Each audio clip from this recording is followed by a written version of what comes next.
Tolentino, the chair hereby declares the presence of a quorum. The chair has an opening statement.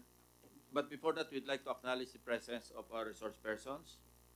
We have here Undersecretary Ricardo Halad, the Administrator of the Office of Civil Defense. Good morning, sir. DBM represented by Director Ria de la Vega. Ito po kayo? Dr. o Director Clotilde Lacsamana Depete.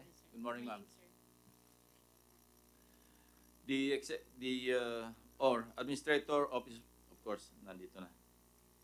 Together with Attorney Christopher James Purisima, Deputy Administrator, you're here. Good morning, Mr. Chair. Secretary Eduardo De Rosario, the Chair of Housing and Urban Development Coordinating Council, and the presumptive Department Secretary. And my former Undersecretary at the Presidential Office of the Presidential Assistant for Rehabilitation and Recovery, Dr. Danilo Antonio, Professor Danilo Antonio, also President of Land Excel Consulting Incorporated. So para makuha rin natin yung views niya. So, okay. The World Economic Forum conducted in Geneva, Switzerland in 2017 identified both natural and man-made disasters as among the top global risks that can cause significant negative impact on several countries and industries within the next 10 years. But long before this risk has been widely talked about in international fora, disasters have unfortunately become a frequent life experience in the Philippines. And our recent history attests to this untoward reality. Just last Friday, November 8, we commemorated the 6th year anniversary when Category 5 Typhoon Yolanda or Haiyan cut a swath of unprecedented destruction across 171 cities and municipalities in central Philippines. In the same breath, we are one with our brothers and sisters in Mindanao as they continue to heal from the scars caused by the Zamboanga siege in 2013 and the Marawi crisis in 2017. In between, various parts of the country are being shaken quite literally by earthquakes and numerous aftershocks, most recent of which were the 3 strong quakes that hit the island of Mindanao in the past weeks, affecting 146,000 Filipinos, most of whom are still living in tents as we speak. The cycle goes, the country has barely recovered from one disaster, but here we are again, already taking a heavy beating from another. 5 years after the Republic Act 10121, otherwise known as the Philippine Disaster Risk Reduction and Management Act of 2010 was enacted, a special report prepared by the Commission on Audit in 2015 tells us that, and I quote, the government's response and recovery efforts in Yolanda-ravaged areas already showed that the implementation of RA 10121 still leaves a lot to be desired. The recorded below-par performance was primarily attributed to the multi-sectoral, multi-organizational structure of the National Disaster and Risk Reduction Management Council, or NDRMC. As former Presidential Assistant for Rehabilitation and Recovery in Typhoon Yolanda, I say without reservation that COA's report cannot be any more truthful. Experience tells us that creating a task force or an ad hoc body every time a disaster strikes is deemed ineffective and inefficient, especially now that scientists postulate that we are entering a time of climatic uncertainty, also tagged as the new normal. Hence, after my stint as PAR, among my priority recommendations was to strengthen the Office of Civil Defense, to give it the necessary authority and wherewithal to fulfill the promises of RA 10121. This representation filed a resolution during the 17th Congress that called for the Oversight Committee to convene in order to conduct the long overdue sunset review of Republic Act 10121, otherwise known as the Philippine Disaster Risk Reduction Management Act of 2010, which could have been accomplished as early as 2015, as called for under Section 27 of the said Act, which states, and I quote, Section 27, Sunset Review, within 5 years after the effectivity of this Act, or as the need arises, the Congressional Oversight Committee shall conduct a sunset review. For purposes of this Act, the term sunset review shall mean a systematic evaluation by the Congressional Oversight Committee of the accomplishments and impact of this Act, as well as the performance and organizational structure of its implementing agencies for purposes of determining remedial legislation. Unfortunately, having been overtaken by events, the proposal hurdled in the past Congress legislative agenda.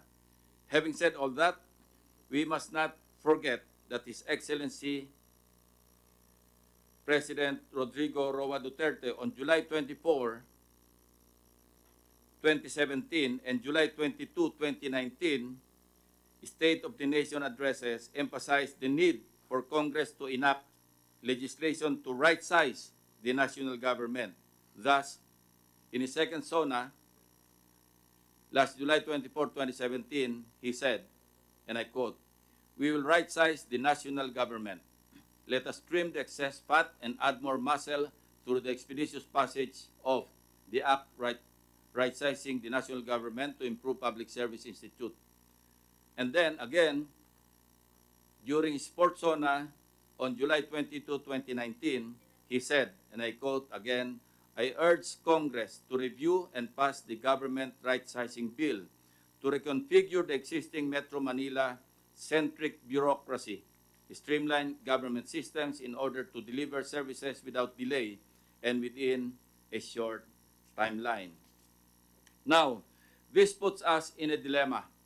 As a matter of policy direction, do we create another department that will further bloat an already bloated bureaucracy, or simply make do with a council that called NDRMC that has no focus and responsibility to address natural and man-made calamities that have become permanent and frequent in a country such as ours, which is located along the boundary of major tectonic plates and at the center of a typhoon belt coupled by its socially and economically vulnerable population.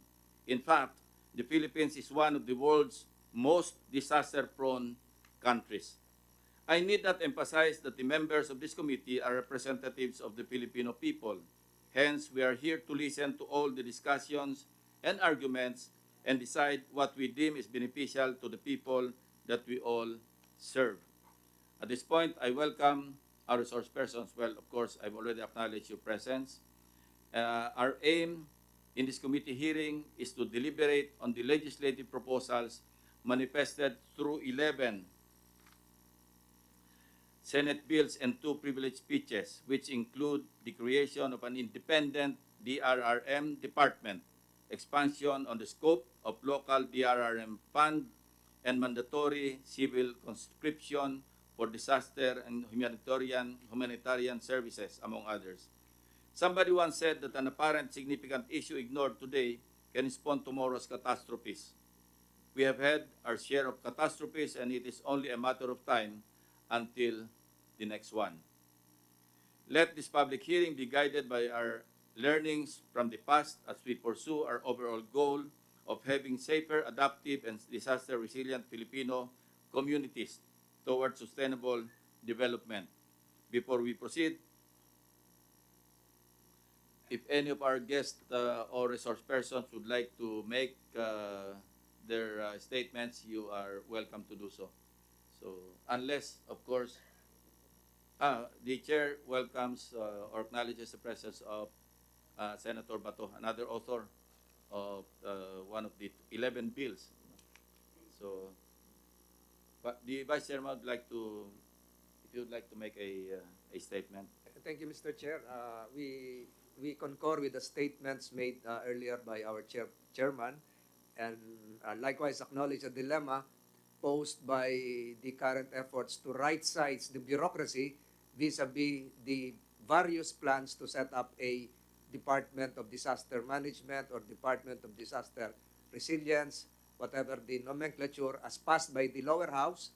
We acknowledge likewise the current situation wherein our country has yet to formulate the exact parameters on how to respond to a calamity vis-a-vis our economic, social, and other situations.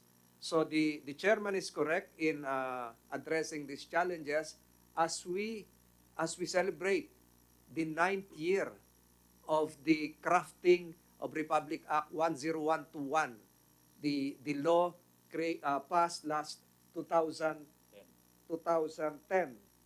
2009, Your Honor, July 2009, if I may, the 14th Congress. So this venue right now is an effort to address the current needs. We had a swarm of earthquakes a few weeks ago, and all the personalities present here are aware of the situation. We just commemorated an anniversary of Yolanda. My good friend, General Del Rosario, we were there. General Halad, we were there in Ompong, together in Ompong, as well as the other calamities that this nation confronted. And this representation, modestly aside, witnessed several of the calamities, from the earthquake in La Libertad, Negros Oriental, to the various other disasters confronted by the nation. But just to cite, Mr. Chair, a quote from an academe, disasters challenge efforts to reduce poverty. Kahit ano pong gawin natin, kahit anong dagdag natin sa budget, kahit anong dagdag natin sa pagtulong sa ating mga kababayan, kung tatamaan at tatamaan po sila ng malakas na lindol o bagyo, balik na naman po sa dating sitwasyon o baka mas mababa pa. They can force the near poor temporarily below the poverty line and contribute to more persistent chronic poverty. Sa loob po ng halos 10 taon, wala po ako nakita na programa ang ating NDRIMC o CD, wag po kayong magagalit, na konektado po sa poverty reduction. Pagkatapos ng isang malakas na kalamidad na tatama, halimbawa po yung tumama sa Makilala, yung lindol, sa Magsaysay, Davao del Sur, wala po ako nakitang ganung programa. Wala po ako nakitang programa para sa mabilis na rehabilitasyon. Aasa po tayo sa National Housing Authority. Kung hindi po dumating yung ZUCHI sa Tacloban, na hindi po mapapabilis ang pagbangon ng mga kababayan nating mga waray. At ganun din po sa iba't ibang lugar. Ang tinatalakay po natin ngayon, Mr. Chair, ay papaano po maaayos yung Republic Act 10121 na magkaroon ng isang kagawaran na mas mabilis pong re-responde. Sinabi ko po dun sa privilege speech ko, Mr. Chair, sa aking pagkakaalam, 3 lamang pong rehiyon ang napaghandaan na magkaroon ng isang mabilis na pagtugon. Kung tama po yung aking pagkakaalam. National Capital Region, Region 3, and Region 4A. Paano na po yung iba? Paano na po yung Zamboanga Peninsula? Paano po yung Visayas? Paano po yung Region 5? Nandun po tayo, General Halad, nung pumutok yung Bulkang Mayon. Tama po si Senator Lacson. Tama na po yung ad hoc. Ako po, puro ad hoc po ako. Ad hoc lang po ako dun sa Bulkang Mayon. Malaking tulong po sa atin ng OCD, ng Philippine National Police, ng Armed Forces of the Philippines. Pero hindi po sustainable yung ad hoc. Hindi po tama na yung pagtugon natin ay iaasa na lang natin sa ilang private organizations, sa ilang mga volunteers. Dapat po siguro merong permanenteng tugon, predictable, maasahan, may pondo, at aasahan din po ng ating mga kababayan at accountable. Yun lamang po, Mr. Chair, and we expect a robust discussion concerning the various bills filed in this chamber. Maraming salamat po at magandang umaga. Thank you. The Senate President, the author of Senate Bill 211, may also want to 211 nakalagay? 211 o 24?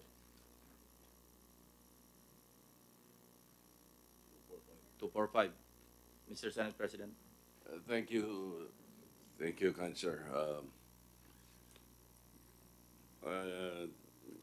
I am actually here to listen, even if I am one of the authors of one of the bills.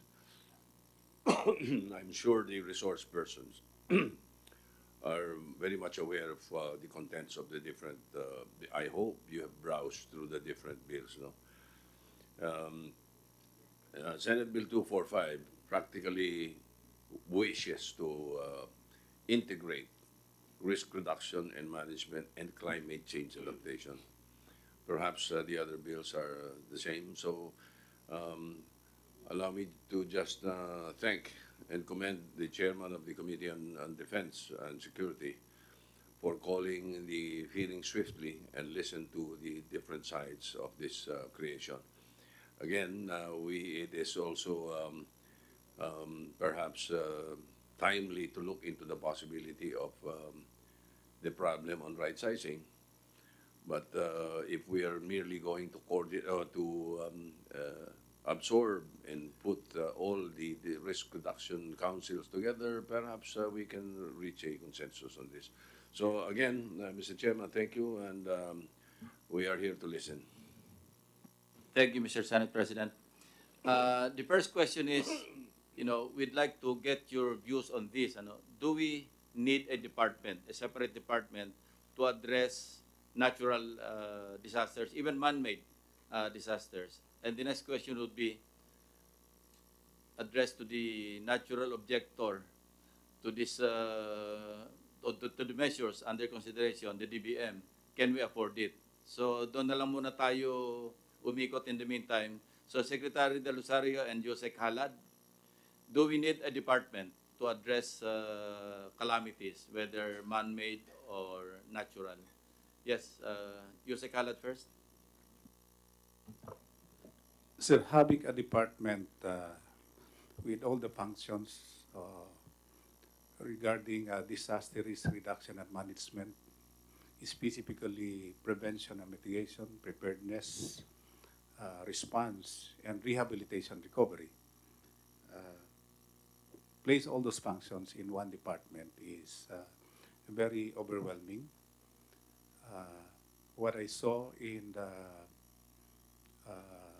different models that I observed, even in advanced countries, they don't have a sort of a national disaster risk reduction and management department or agency.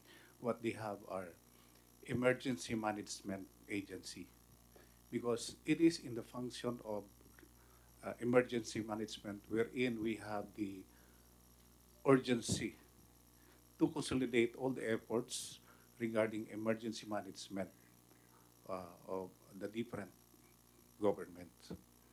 So the question is, do we need a department for disaster risk reduction and management? Again, sir, that's very overwhelming. We might have problem with the capacity of the department to function all the responsibilities across all the thematic areas of disaster risk reduction and management. So the central body that will be created for emergency management may not be a department. It may be an authority outside of any of the control of any of the existing departments. It can be placed directly under the office of the president. Right now, what are the defects or ano yung problems being countered by OCD under the present setup? Because the OCD, effectively, are you the executive director of NDRRMC? Yun din ba yung other function? My primary function is administrator of the Office of Civil Defense, sir. And I have another hat, and that is executive director of the National Disaster Risk Reduction and Management Council. So what are the problems that you encounter or you're encountering? Every time there's a disaster, of course, every day naman halos may disaster eh. And every day you're activated. So what are the problems that you encounter under the present setup? Para lang mahimay natin itong mga bills o itong mga measures under consideration. Yes, sir. Since we adhere mainly to the interagency and multi-stakeholder approach, the main challenge really is interagency coordination because different responsibilities related to disaster risk reduction and management are lodged in the so many uh, departments of the government. I could also be a resource person here because I encountered the same problem when I was appointed presidential assistant doon sa Yolanda. But I deemed it wise to invite my former USEC, whom I plucked out of the academe, di ba, and the private sector, si urban developer, si USEC, dating USEC Antonio.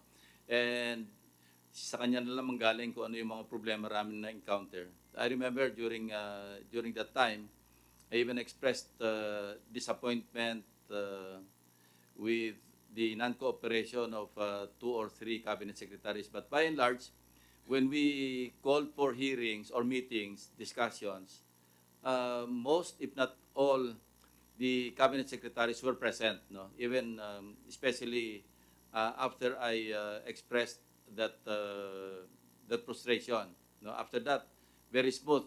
And whenever we called for hearings or meetings, nandiyan sila to cooperate.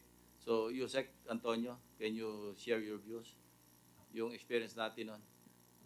Yeah, good morning to everybody, and thank you very much for inviting me to maybe participate in this hearing and at least come up with some of my comments and insights on what happened to us when we were doing the Yolanda recovery. The main disappointment is really precisely the structure of the response, no? Because coordination has to be done with so many bodies, with so many cabinet secretaries. Getting them present was already a challenge, and getting them to cooperate even more and passing the particular responsibility of cooperation among their underlings is another challenge, no? So taken together, that really delayed the entire process of responding to the crisis. In fact, when we got set up, we even had to participate on the response side when we should have concentrated on the rehab function.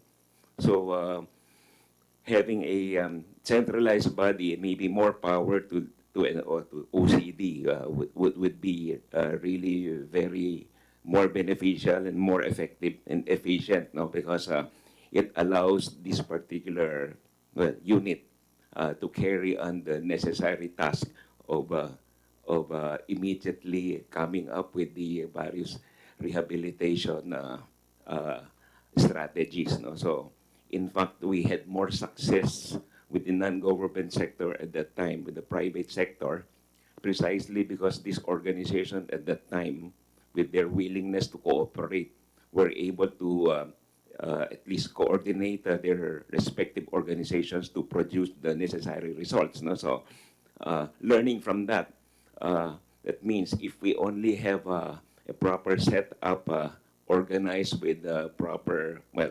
authorities and budgets, then things could move faster. Of course, we realize creating this particular new bureaucracy with all of the necessary stuff might be budget-wise a little tough. But given the context that the Philippines is really right there in the disaster-prone areas, we're talking about natural disasters, no? Of course, this is further worsened by man-made disasters that happen every now and then. Okay, if we are already agreed to the fact that disasters will hit us every so often, every year, so many typhoons every year, now we're worried about earthquakes, then it's best that we organize ourselves properly with a single entity that be able to address disaster preparedness in a more organized way, so that the responses will go also even faster. And most important, it's the other activities already. It's the rehabilitation portion and ultimately the recovery. No? We notice we've already gone through a lot of disasters where the responses have been there, but everything is one thing when it comes to already the rehab function and ultimately the recovery function. The recovery function is totally forgotten. No? So this is one major area that needs to be addressed. If we're talking about improving poverty and everything, when the disaster strikes, poverty becomes even worse in the disaster hit areas. And so far, the relevant agencies are just concentrating, number one, to a certain degree, on preparedness, and number two, to response. But after the response side has happened, rehabilitation and recovery takes a backseat. And in fact, a lot of the disaster hit areas up to now still wanting on how the rehab and the recovery process would be.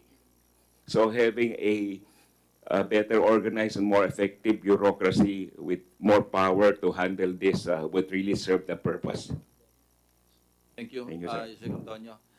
The chair acknowledges the presence of the majority leader, distinguished majority leader, Senator Mix Subiri, who delivered a privileged speech, a very forceful privileged speech that triggered this hearing today. No? So, Secretary De Rosario, your views? Yes, sir.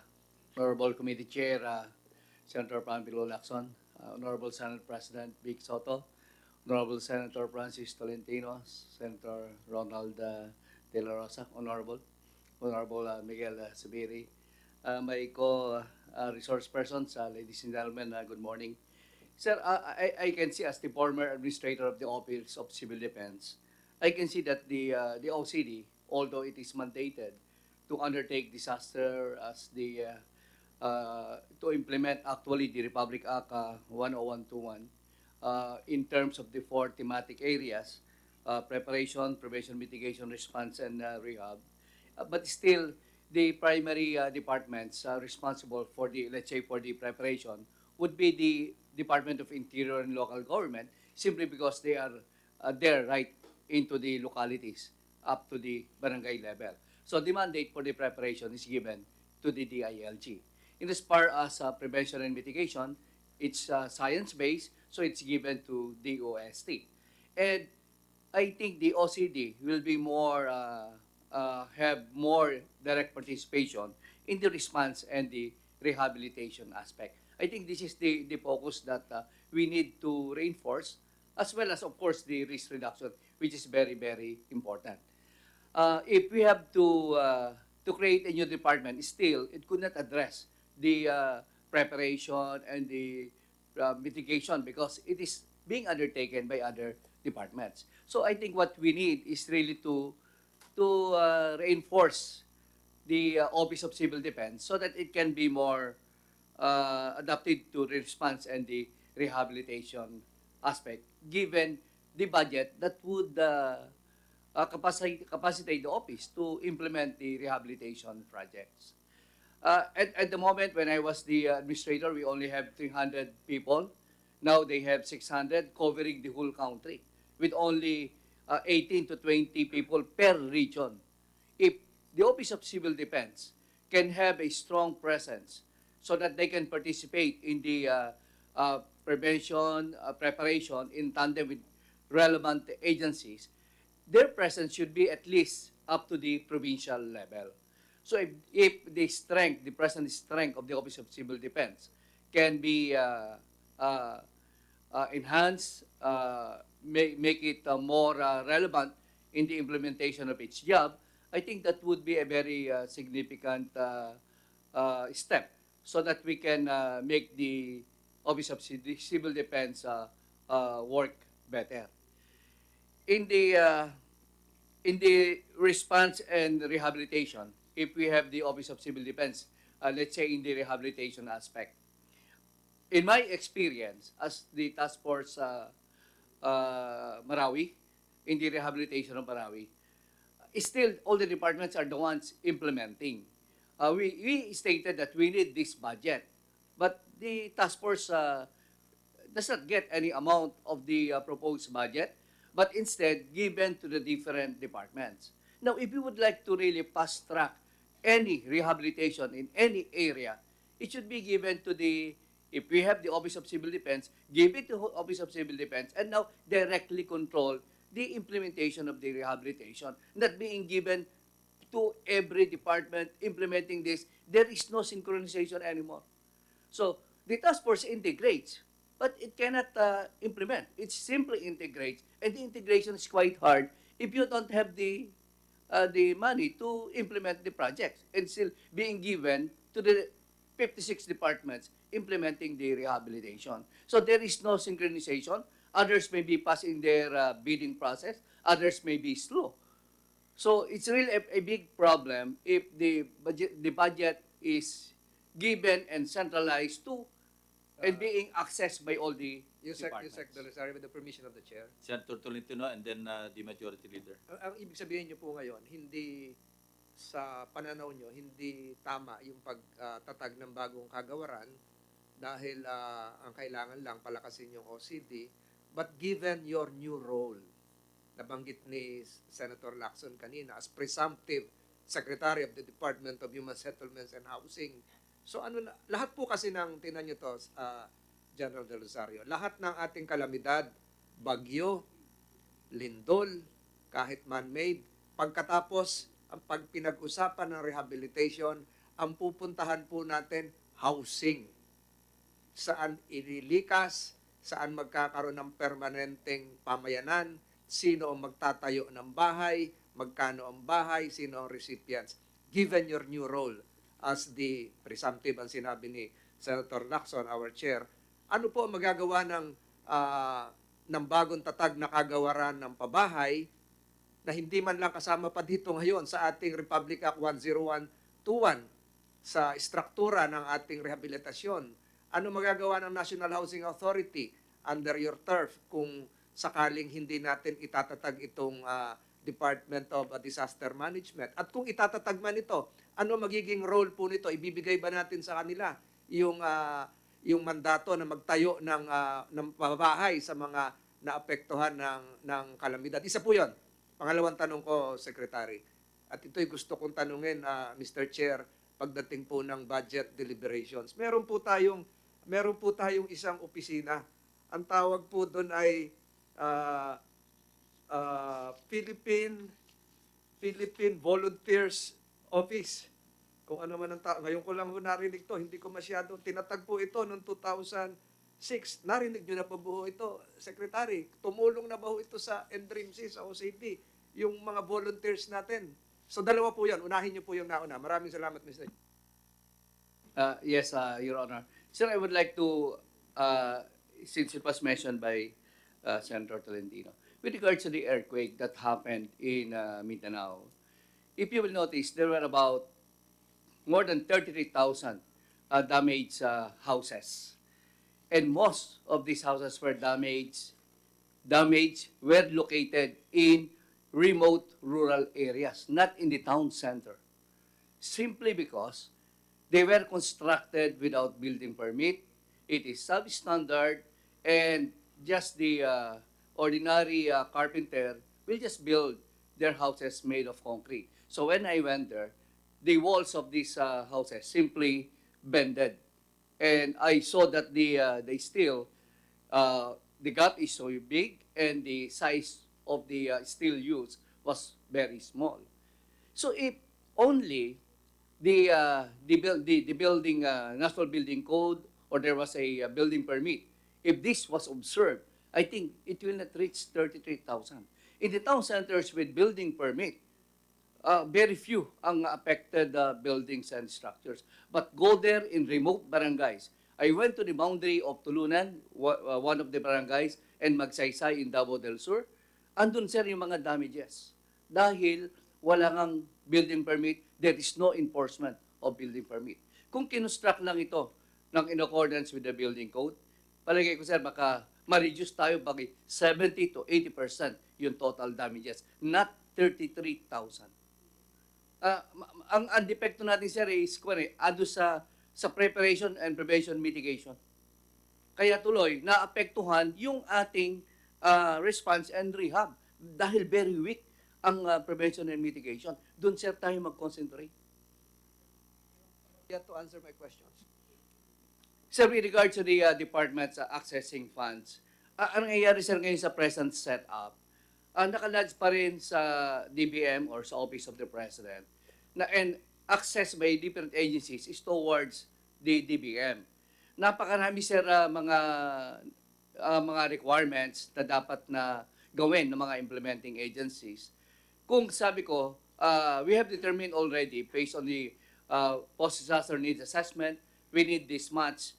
If only this amount can be given to the Office of Civil Defense, and Office of Civil Defense will now orchestrate the implementation of the projects in response or in the rehabilitation of those affected areas. So, ibinigay sa Office of Civil Defense as the rightful agency responsible in the response and the rehabilitation. And together, the coordination is easier because the budget is there already. And all we have to do is to directly coordinate with the Office of Civil Defense, not to the Office of the President through the DBM. Yun lang sir ang nakikita kong kwan. I think this was experienced by Senator Lacson where he was the head of the task force Yolanda. Napakahirap talaga sir ng access ng pondo. Until now, nahihirapan kami pati pag-access ng pondo. Mr. Chairman. The Majority Leader. Thank you, Mr. Chairman. Mr. Chairman, with all due respect to Secretary, kaya nga nagkakaproblema dahil nagtuturuan kayo kung sino may kasalanan. In such a large organization such as the NDRRMC, nagtuturuan kayo kung sino may kasalanan, kaya hindi natatapos yung project. For example, if I ask you now, why Marawi has not yet been rehabilitated? Of course, that's a long story. Matagal yan. But I can answer, sir, Mr. Senator. Quickly, Chairman. If It's for because, example, sir, that's a man-made calamity. Yes, sir. Yes. The rehabilitation of Marawi is quite different. In all disaster scenario, we undertake early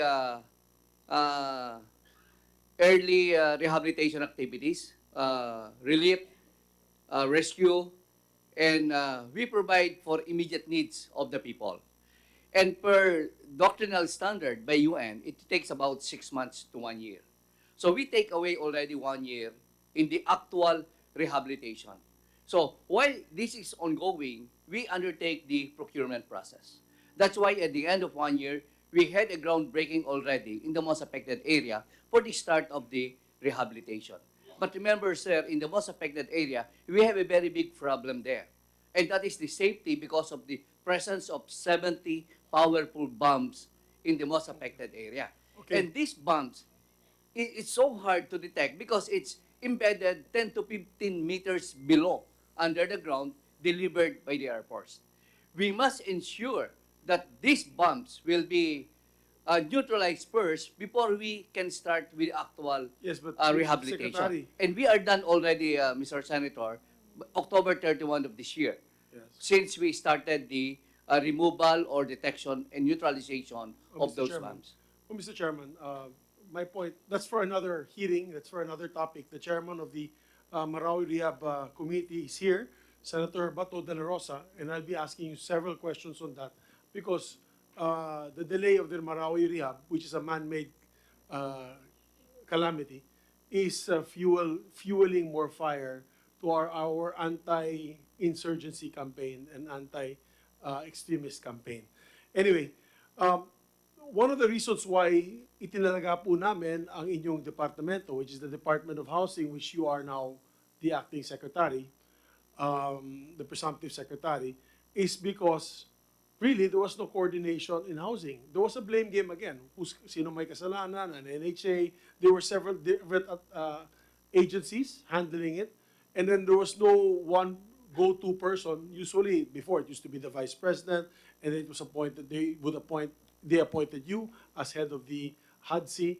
But at the end of the day, nakailang budget hearing na ako, siguro 16 budget hearings. In the 16 budget hearings, nagtuturuan sila mabagal yung procurement ng lupa, mabagal yung implementation ng kulang ng budget. So we got sick and tired of that, and last Congress, the 17th Congress, to Senator J.V. Ercito, together with my colleagues, we passed finally the Department of Housing. Now there is one single agency that is tasked for housing our people. At the same time, one responsible agency for it. The buck stops with you. Ika nga. Dito naman sa disaster resilience, the reason why I bring this up is the same problem. When we passed the NDRRMC, maybe close to 10 years ago, um, the idea was to have a coordinating council with all agencies involved. Eh, ang problema, Secretary, again, the blame game continues. In Mindanao, the Mindanao earthquake, nauna po kami, Red Cross, kasi vice chairman ako ng Red Cross, which is fine, but our resources are limited, sir. We have finite resources because we only live on donations. And of course, the military came in, which we were very happy, very proud of our men in uniform. They came in to help in the assistance of relief operations, of course, DSWD. But along the way, nagkakaroon ng turuan on relief efforts, on rescue efforts, and then finally, as you mentioned earlier, nagkakaturuan kung sino ba nag-implement ng building code. That's correct, sir. You're correct in pointing out that if they follow the building code, hanggang magnitude 8, kaya yan. Supposed to be. Kung malaking kabilya, tama yung pagmiskla ng semento. Ang problema, we notice every time, ang nakakahiya pa, for example, 1,000 classroom buildings. Punyemas. Imagine, it's the government project pa violating the building code. So, my point there is, wouldn't the Department of Disaster Resilience be on top of that and maybe file the necessary charges to the government agency who's not implementing the building code? Case in point, that's why we passed the Ease of Doing Business Act, and we had to create another agency because the Civil Service Commission, initially that was the law of our chairman, Senator Lacson, together with Senator Joel Villanueva. But after 14 years of implementation, walang natatakot, lalong bumaba tayo sa ease of doing business. So we had to create a new law with an ARTA, Anti-Red Tape Authority, headed now by Jeremiah Belgica, who is tasked to go after all of the government agencies who do not implement the law. In other words, the buck will stop with him. Pag hindi tumaas ang ating ranking sa ease of doing business, siya may kasalanan yan dahil hindi siya gumagalaw. So, case in point again here in disaster resilience. After many years of passing the NDRRMC Secretary, Mr. Chairman, nakikita po natin the same thing goes on and on. Post-rehab, yung disaster mitigation, hindi na i-implement. With all due respect to the OCD, is because it's an office. Nakikinig ba yung head ninyo? Nakikinig ba ang mga sekretary sa inyo? Hindi. Hindi. Totoo lang. May cabinet level position ba sila? Hindi. Napapakinggan ba sila sa kabinete? Hindi. Kaya kayo po, secretary, ginawa namin departamento para nandun po kayo sa kabinete palagi. Because hindi automatic na yung HADSI iniimbita ng gobyerno sa cabinet meetings. Totoo po. So yan po yan. That's why we're putting importance in this. We do not want to pass another law like the NDRRMC and then after 10 years we have to retrofit it again. We have to come up with something out of the box, a drastic measure. And by the way, Mr. Chairman, this was mentioned by the President in his State of the Nation address as a priority measure. Nandito po yung PLLO kanina, nakita ko, Undersecretary from Camiguin before, Governor of Camiguin. Was the three departments that the President mentioned was the Department of Water, the Department of Disaster Resilience, and I believe the other one was the Department of OFWs. Tatlo yun. So, is your position, Secretary, contrary to the President's wish to pass a Department of Resilience? That's my first question, and you can comment on the others that I mentioned, Secretary. Yeah, please respond. Mr. Chairman, Your Honors, as I have stated earlier, it may be called a department, but the Office of Civil Defense can be transformed into a department, and in that way, it will be led by a cabinet secretary level, and the head sits during cabinet meetings. So that would actually make the organization faster, and the OCD will now be moved out of the national defense. I-dissect natin a little further, no? Yung nag-exist ngayon na problema. Okay, for every reconstruction and rehabilitation effort or efforts, would entail funds, availability, and proper dispersal ng pondo. For 2019, year in and year out, meron naman talagang nakalagak na, say in 2019, meron 20 billion. 2020, proposed appropriations, proposed budget, another 20 billion. Pero nakalagay ito under NDRRMF na nasa Special Purpose Fund na ang nag-handle DBM. Now, let's trace kung paano yung flow of funds. Ano? Halimbawa, merong calamity. DBM would wait for NDRRMC to submit whatever requirements or budgetary requirements ang kailangan. But before that, they rely on OCD para maggawa muna ng tinatawag na PDNA, hindi ba? Yun ang immediate Post-Disaster Needs Assessment. And it takes a while. And then NDRMC as a council would meet.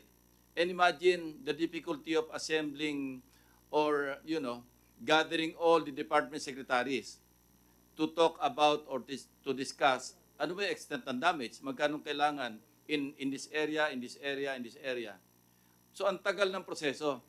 And hindi naman sa pagano, but I would like to correct the impression of the distinguished majority leader na ang mali hindi sa pagtuturuan kundi yung structure.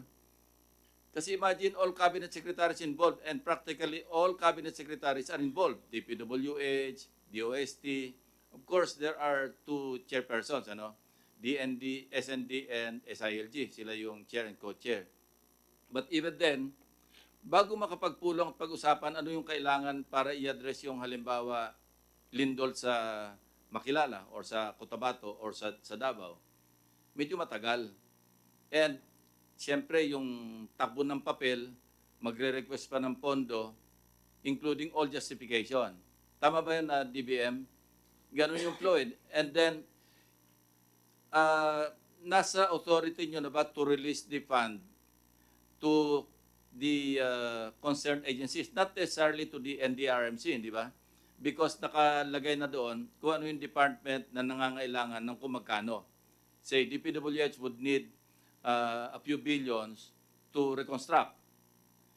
Maybe HUDC or now, yung department being headed by Secretary Rosario, kailangan this amount to address the housing problem or yung nasira mga bahay and so forth and so on.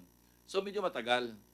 So if we integrate all these efforts under one body, whether it's the department or an agency, an authority under the office of the President, at least bibilis yung kilos, pati yung pag-assess, lahat. So is that a correct observation? My question now is, on the average, ano ba yung number of typhoons that hit the country for the past 10 years? How many? Meron kayo niyan? I think I can remember what Pagasa mentioned, that we have an average of 20 typhoons every 20 year. typhoons a year. Yes, Depende na lang sa Yes, sa lakas. And, But And not usually- all. there are always damaging typhoons in 4 to 5 damaging typhoons in on the average. Out of the 20, ilan yung talagang destructive? Well, on the average there? usually 4 to 5, but this year, sir, it's not only typhoons that, like for example, No, typhoon lang muna. Wag na muna yung Marawi kasi kumbaga sa mga special events yun eh. on the So, average, typhoons pa lang. likewise 4 to 5, but for this year, we did not see that average, sir. Ang next question is, on the average, magkano yung cost ng damage for the past 10 years?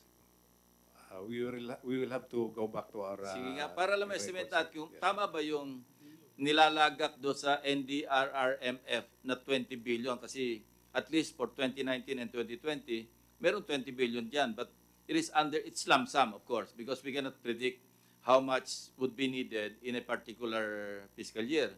So naglalagay tayo na ng 20 billion, hindi pa alam kung saan gagamitin. So DBM, doon sa mga releases ninyo, say, past 5 years na lang, magkano yung actually nare-release ninyo sa mga agencies involved in reconstruction and rehabilitation, including of course yung emergency response kasi sa inyo rin ang gagaling yan. Sir, meron po. By the way, before we proceed, before you respond, the chair acknowledges the presence of one of the authors, pa rin si Senator Bongo. Go ahead, please. Good morning. I have the data for 2018 to 2019.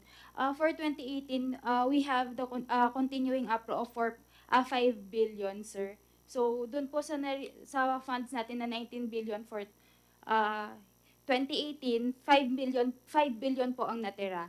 So, for 2019, Of how much? 19.6 billion. 19.6. Ang Billion. naiwan sa inyo, 5 billion. Yes, sir. Okay. Sir, dun po sa 5 billion na yon, more on Marawi recovery po ang natira, sir. Then for 2020, meron po tayong 2019 muna. 2018 itong sorry, sir. 5 billion na iwan. Okay. Yes, sir. So 2019. Sir, for 2019, we have 20 billion, and as of October 31, 2019, we have a balance of 8.8 billion, sir. Yung requirement, magkano pa? Kung may balance kayo, so yung 5 billion na balik na sa treasury yon as savings? Hindi, sir. May mga chargeable pa po doon ngayon, sir. So obligated. Hindi pa lang naka-disburse, hindi pa lang na-release, pero may mga meron, obligations kayo. yes, sir. Tsaka meron po for OP approval din, sir. For? OP approval, sir. Pending approval ng Office of the President. Yes, sir. Magkano yun? 3.5 billion, sir. 3.5. Yes, sir. Pero hindi nyo pa nare-release. Hindi Of pa, course, sir. Yun. So, yung flow nga, sundan mo nga yung sinabi ko kanina, kung tama yung flow ng disbursement ng pondo, you will have to wait for NDRMC, di ba? To make a request. Sir, upon evaluation of OCD and the RRMC, if the fund, it will be passed for OP approval. Then, upon OP approval, the agencies will request from the Department of Budget and Management, and the bureaus handling the departments will evaluate the completeness of the request. Then, it will be ledger po na kung magkano pa yung funds. Normally, how long does it take to complete that whole process? From the time the damage report has been submitted up to the time of the actual release of funds to the agencies? Sir, our standard time for evaluation and processing of requests is 15 days. From Process, nagkaroon ng bagyo. Bago kayo makarelease ng pondo do sa mga calamity-stricken areas, and of course to specific agencies, gaano katagal mismo? Hindi yung evaluation lang. depende po kasi sa evaluation ni OCD. So, sa kanila din kami nagre-rely. CD. Sir, let me start by explaining the default mechanism in the 10121, RA 10121. The default mechanism, sir, is that in each of the four thematic areas, there are identified lead agencies. So for rehabilitation recovery, the lead agency is NEDA. But at the center of this all is, of course, Office of Civil Defense. For the purpose, for the rehabilitation recovery of Marawi, there was a departure from that mechanism because there was a creation of the Task Force Bangon Marawi. But still, with the creation of the task force, all the soft and hard interventions for the rehabilitation recovery in Marawi will still be undertaken by the different departments involved. Like, for example, making sure that there are interventions for the farmers, that's for the Department of Agriculture. So, and the task force was not empowered to undertake projects. Like, for example, while there was a task force created, we still have that language in the GAA that reconstruction will be undertaken by DPWH. So that's a big stumbling block. Because from the point of view, strictly following that special provision, all reconstruction, like for example, putting up new barangay centers or barangay hall, should be by the DPWH. Repair of farm-to-market roads, strictly speaking, it should be done by DPWH. So, even for Marawi alone, sir, it will be too overwhelming for one department to undertake all those reconstruction activities. And in our process, after each disaster, we conduct a post-disaster needs assessment. In the earthquake-stricken area, for example, in Mindanao, we are still not on that pace. We are still coordinating for the conduct of post-disaster needs assessment. Normally it takes 3 months, di ba? The conduct of To PDNA, sir, complete yes. the PDNA. Yes, sir. Mga And- 3 months yan eh. Yes, sir. And that is not enough as basis for the release of funds because the identified interventions will still be vetted and the project proposals will be formulated by the different agencies. Yeah, subject to the approval of the NDRMC as a council. But ministerial na lang yun, sir. And once the project proposals are submitted to OCD, we process that for approval of the Office of the President and release of SARO upon approval by DBM. So if we are able to integrate all these efforts under one body, assuming that we have created the department, how much time would be, how can you compress? Ilan yung masisave na time dito? Assuming na mayroong department to address all kinds of disaster, naka-integrate na lahat yung efforts, and kayo na rin yung implementing agency, of course, with the help of several other agencies, but kayo yung lead role and the one controlling the implementation. Ano yung masisave yung time? Lead role maybe, sir, can be lodged in the department, but still the implementation, for the implementation, it will still rely on the different agencies.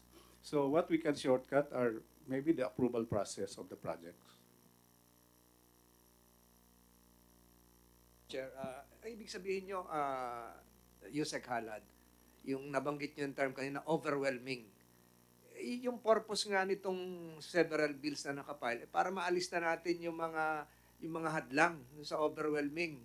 So, kung kayo ba ibibigyan din ng operational arm, halimbawa, departamento na ito, meron din kayong construction arm, halimbawa, hindi ba mas lalong mapapabilis yung sinasabi ni Secretary, ni Senator Lacson? Isang concrete example, malapit-lapit na lindol, hindi pa nangyayari yun sa Metro Manila, baka hindi na lang overwhelming yun pag lumindol na 7.2 rito sa Metro Manila, baka hindi na natin makonvene yung NDRIMC, baka mawala na yung OCD sa Aguinaldo pag nabiyak na yung buong EDSA.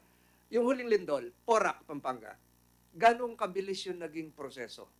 Sinali natin dyan yung National Historical Institute para magawa yung simbahan sa Porac, Pampanga. Ganong kabilis po yung naging proseso doon. That was several months ago, during the height of the campaign, if I can recall.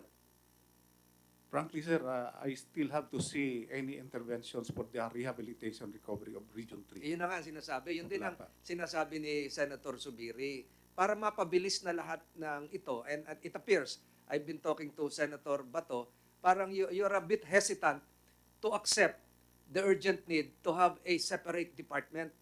Parang ang sinasabi nyo, mas mabuti pang i-lodge pa ito sa iba't ibang ahensya, pabilisin na lang yung proseso ng pagpapatakbo ng papel, pero ganun din yung sinasabi ni Senator Subiri, baka dumating ulit tayo dun sa finger pointing, blame game, lalong-lalo na pag nangyari yung the big one sa Metro Manila. Baka abutin tayo ng taon bago tayo maka-recover. So, ang tinutukoy ko po, Yusek Halad, sa inyo po bang pananaw, and I would request an answer of a yes or no, dapat ba hong magkaroon ng Department of Disaster Management? If we limit our understanding to disaster management for a certain thematic area of the DRRM, yes, sir. Not Because- just risk reduction, but to include rehabilitation and recovery. That will be a very big function to be placed in one department, sir. Like, for example, construction maybe that department can create a construction bureau. You have the model of FEMA in the United States. You have the model of Japan Reconstruction Agency. You have the model in Pakistan, the Earthquake Recovery Authority in Pakistan. So, kung ibibigay ba yung pondo, ibibigay yung mandato, yung kapangyarihan, yung personnel, lahat ng resources, will that still be overwhelming? Parang isang buong gobyerno na rin, sir. But FEMA is not undertaking rehabilitation recovery. but FEMA can order other the army, the U.S. Army, and other government entities to join them in the rehabilitation work. So ang sinasabi siguro din kanina ng one of the authors, si Senator Subiri, kung hindi natin gagawin to at ang inyong mindset ay palakasin lang yung OCD, eh baka ganun din yung mangyari sa atin pag tinamaan na naman tayo ng isang malakas na lindol.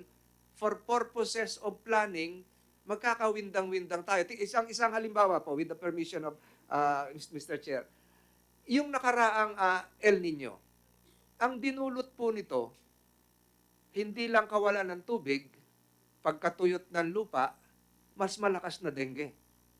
Kung meron sigurong Department of Disaster Management, ay naplano po ito. Magkakaroon ba tayo ng water shortage? Mamamatay ba yung ating mga palayan? Mas malakas ba yung dengue strain pagkatapos ng El Nino? So ito po bang ganitong setup ay hahayaan na lang natin dahil sa tingin nyo, with due respect, ay overwhelming po ito sa isang bagong departamento kagaya ng kasasabi nyo lang, para nagtayo na ng isang gobyerno.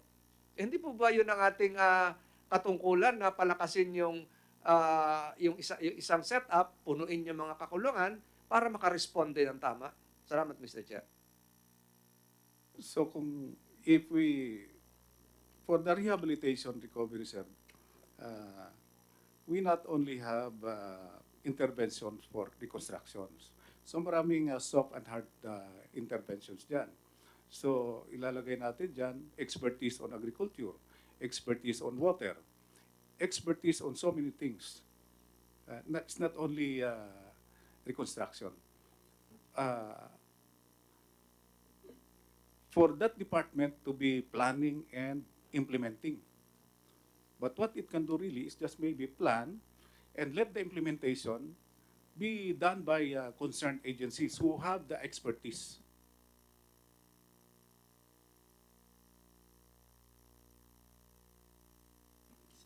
Are you done? Ang observation Yes, mo, baka kaya ginamit mo yung term na overwhelming dahil lahat ng trabaho sa reconstruction, recovery, rehabilitation, ang magsasagawa lamang yung departamento Yes, na sir. in-envision. Even in the planning, sir, we still have to rely on the expertise of the different departments. Look at what is OCD doing now. We coordinate the participation of the different departments in the conduct of post-disaster needs assessment. The identification of the interventions are still with them. And we process the release of funds for the different project proposals emanating from this department. Now, can we imagine one department doing all of this, from the planning to implementation? No, Mr. Chairman, if I may, I agree with Yusek Halad because, for example, on rehabilitation of roads and bridges that were damaged by earthquakes, hindi naman kaya ng Department of Disaster Management yan or Disaster Resilience. That go-to agency pa rin dyan ang DPWH. But at the very least, there's a department na nakatutok doon, hindi nakakalimutan. Because ang punto siguro ng ating mga kasamahan, like the one what happened in Region 3 and many other regions, after the relief, the response on relief efforts and is quickly given to our people, yung rehabilitation efforts mabagal. At least kung may go-to agency dyan, nakatutok yan. Ilan lang naman yung bagyo at earthquake na nangyayari sa ating bansa. So in a cabinet setup, the President can ask the Cabinet Secretary in charge of Disaster Preparedness, Secretary, kamusta na yung nangyari dun sa Mindanao or sa Visayas 2 years ago? For example, Haiyan or yung sa nangyari sa Leyte. Are we complete with our rehabilitation efforts? At least there's a go-to guide. The Secretary now can go to his counterparts and say, uy, ang bagal ninyong gumalaw ng highway, ang bagal ninyong gumalaw sa mga tulay. Gawin na natin to. And then he can also make representation out to the DBM. For example, we lost about 1,000 schools. Galing dyan si Senator Bong, galing dyan si Senator Bato, galing dyan si Senator Francis. I was there over the weekend as well in Cotabato. About 1,000 classroom buildings are damaged. Huh? You know, this is a threat to our children who are going to study there. I'll make, at the proper time, with the permission of Senator Lacson, we will make an amendment to the budget sana that will add additional budget for reconstruction or rehabilitation of the damaged classrooms. But imagine 1,000 classrooms, that translates to about 50, kung 50 per classroom, minsan 100 per classroom. So you're looking at 100,000 students not being able to attend classes. Eh kung pinabayaan natin yun ng ilang taon, ibig sabihin nun, pakonti-konti lang darating ng mga pondo para sa kanila. So if there's a department down, yan talagang tutok niya. Make sure that these classrooms are rehabilitated, make efforts with the DBM secretary to make sure that these classrooms are gotten the particular funding. Right now, with all due respect, sir, I don't think you can do that, and I don't think OCD does that, unless you can prove me wrong, you can tell me wrong, na kayo mismo pupunta kay Yusek Wendell ng DBM at kinakausap nyo siya at hiningan nyo ng budget para sa Cagayan Valley sa nangyaring disaster dun just 2 weeks ago. In a department level, you are equal. Kung sa justices pa, you are equal to the justices of the Supreme Court if you are one justice of the Supreme Court. You are one of 15. In this case, in the cabinet setting, you are going to be equal, matutukan nyo yan. Tsaka may go-to na si Presidente sa efforts on rehabilitation. Parang coordinating council, but you're now the coordinating point person and the point department. Yung council, tama sinabi ni si Chairman Lacson, sa dami-dami ng members ng NDRRMC, pag-ikot ng papel niyan, siyam-siyam, abutin tayo ng siyam-siyam, wala na. Nakakalimutan na yung problema, hindi na na-actionan. Thank you, Chair. Mahirap i-convene. Ito na nga lang, sabi mo nga, nabanggit na ni Presidente sa SONA, itong SONA, ang huli SONA. Niwala maski isang member ng NDRMC rito eh. We invited them. No? So, is this, or are these proposals, legislative proposals or measures really important? Diba? And konting commercial lang because you mentioned that you went to Cotabato. I didn't go there, but I just sent tents. No, I requested Air Force to load it in a C-130 plane and just delivered the 800, good for 800 tents actually. So yun. The chair acknowledges the presence of Senator Coco. Mr. Chairman, just to add, for example, the quick drill, yung shake drill sa Metro Manila, with all due respect, no, and again, you can correct me today, but yung lead agency dyan, MMDA. Di ba po? And nandiyan yung the former chairman of the MMDA who led the shake, he was the initiator of the Metro Manila-wide quick drill. MMDA po yan, dapat yan Office of Civil Defense or dapat yan Disaster Agency. Di ba? I don't see any initiatives. My apologies, sir, with all due respect, but I don't see any initiatives coming out from the OCD, baka nahiya kayo, or other agencies. FIVOX yan, tsaka MMDA, nakikita ko palagi. Dapat kaya may ahensya na tayo na that will lead all this. Nagtuturuan nga which agency will do the shake drills, Mr. Chairman. Nabanggit ni Senator Zubiri, in fact, modesty aside, I invented the term shake drill. Wala naman sa dictionary yon. That's part, again, of the ad hoc mentality that we have. Kung sino yung gagalaw. I realized then na hindi man lang kami pala miyembro ng NDRIMC. MMDA Chair. Wala dun sa Republic Act 10121. But I just took the initiative to have that exercise, and I thank the Secretary De Rosario na parang na-institutionalize na to. Going back to what Senator Zubiri has been saying, talagang tama po na magkaroon na ng isang cabinet-level position para sa disaster na hindi na iaasa sa iba. Kung maalala ni Yusek Halad, yung sa mayon, kung hindi po ako binigyan ng authority ni Presidente Ron, baka walang umattend sa meeting ko. Nagpapamiting po ako sa Camp Simeon Ola. Ang hirap pong patawag yung mga regional directors. Ang sinasabi ko na lang doon, magre-report ako kay Presidente, kaya dumating yung DPWH, dumating na lahat. And we thank the OCD regional head for helping us. So, napakahirap po talagang ipunin yung mga iba't ibang ahensya, DOH, DPWH, at kung sino-sino pa. Dahil iba't iba po yung kanilang boss, iba't iba yung kanilang mandato. Now, if you have one department na nagmamando lang nito, palagay ko po yung proseso kanina nabanggit ng DBM na 3 months bago mapirmahan. Ito, nasisigurado ko po ito. Yung katatapos lamang na lindol sa Mindanao, ay magtatagal po yung rehabilitation nito. Kausap ko po yung mayor ng Tulunan sa North Cotabato. Sabi nila, saan kami kukuha ng yero? Ang dami na naming napadalang request sa OCD, sa Department of Education. Ang ginawa ng mayor, bumili na muna sila ng 1,000 na pohas na yero para sa mga classroom nila. Ang problema, nag-collapse din pala yung mga walls ng mga classroom sa Tulunan, Cotabato. Paano lalagay mo naman yung yero?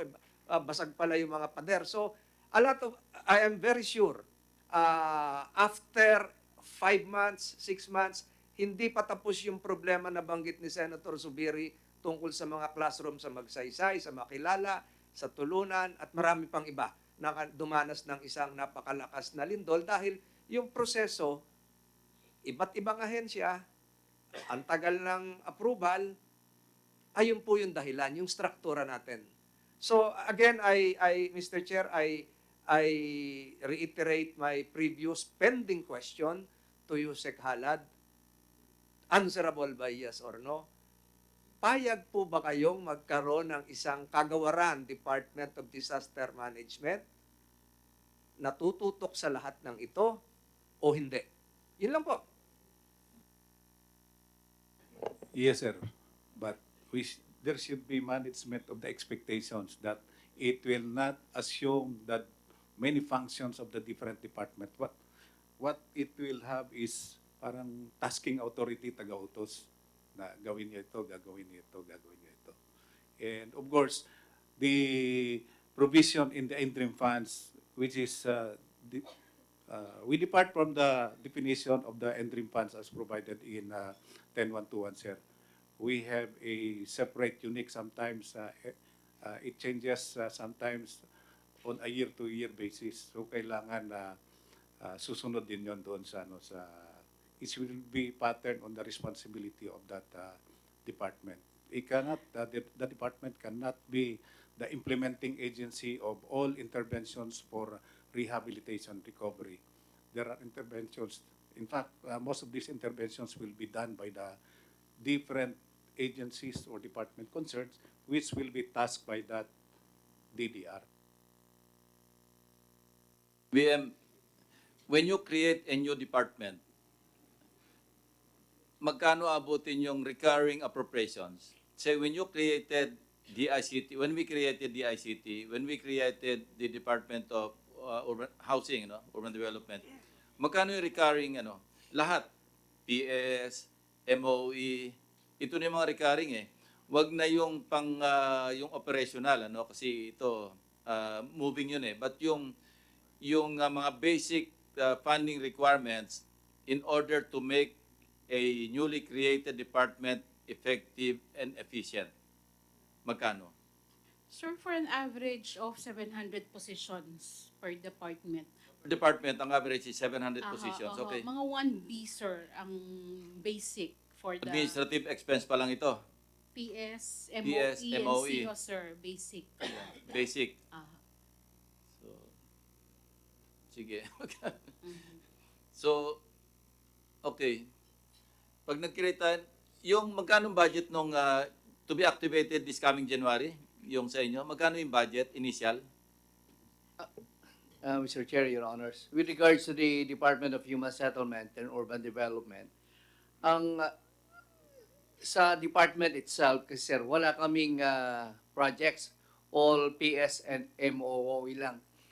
Basically, yung budget namin last year, combine yung HADC saka HLURB, basically the same lang. But of course, since we are going to increase our personnel from 600 to 1,500, eventually, for PS, it will increase. But the budget for production is still embedded with the National Housing Authority and the Social Housing Finance Corporation, Your Honor. How many personnel, organic personnel do you have now? Now, sir, we have about 550. It will increase to 1,500. How many undersecretaries are there? Now, I only have one In the new department, we'll have three Three undersecretaries. USECs. How many ASEC? Three ASECs also, sir. Three ASEC. How many bureau directors? I'll have three bureau directors. All in all, sir, from a strength of 550, it will become 1,500. Because we will now have representations in all regions. Now we do not have representation in all regions.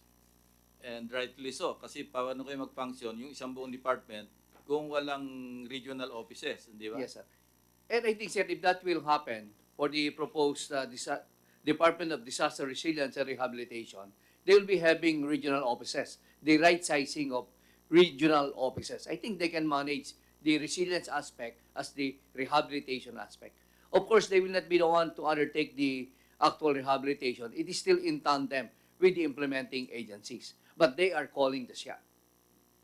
Senator Coco may input dito because we were conniving while Senator Subiri was delivering his privilege speech, and we had a little discussion about how to right size at the same time create new departments. Senator Coco? Thank you, Mr. Chairman. Well, one lesson learned from one of our trips abroad. So, for example, in France, when sino President Macron? When Macron was elected president, he immediately overhauled the bureaucracy by creating a new ministry to reflect the priorities of his administration. So sabi ko kay Senator Lacson, sa ibang bansa, ganun sila kabilis to create ministries to reflect priorities of the administration. But that is the administration is the latest expression of the will of the people. Yun ang sinuportahan nila. Sabi ko, bakit sa Pilipinas ang hirap gumawa ng department? Is it against the Constitution to have a lean department? Pwede naman siguro kasi President Duterte's priorities are, and he mentioned this, Department for Water, Department for OFWs, and then ito yung disaster management. So, huwag sana gamitin yung argument na this is going to bloat the bureaucracy, this is going to cost too much. Because if other countries can do it, why can we not do it here in the Philippines to reflect the priorities of the administration? And I have read the Constitution, hindi naman bawal yata to have a lean and mean department. So, but the DBM representative here has mentioned that when you create a department, you already envision 700 positions, ma'am, because of the presence nationwide. Ganun po ba? For an estimated, sir, of 700 positions, we computed how much will Where be. did you get the 700? Ay, it's an average lang ho. Kaya you studied the Department of Agriculture, Department of Environment and Natural Resources, Parang, ganun ba? sir, yun In-average ho ang- natin, ganun? Parang, sir, yun ho ang pinaka-basic for a Pinaka-basic. department to Okay. operate. Yeah, but there is no law or any constitutional rule, di ba?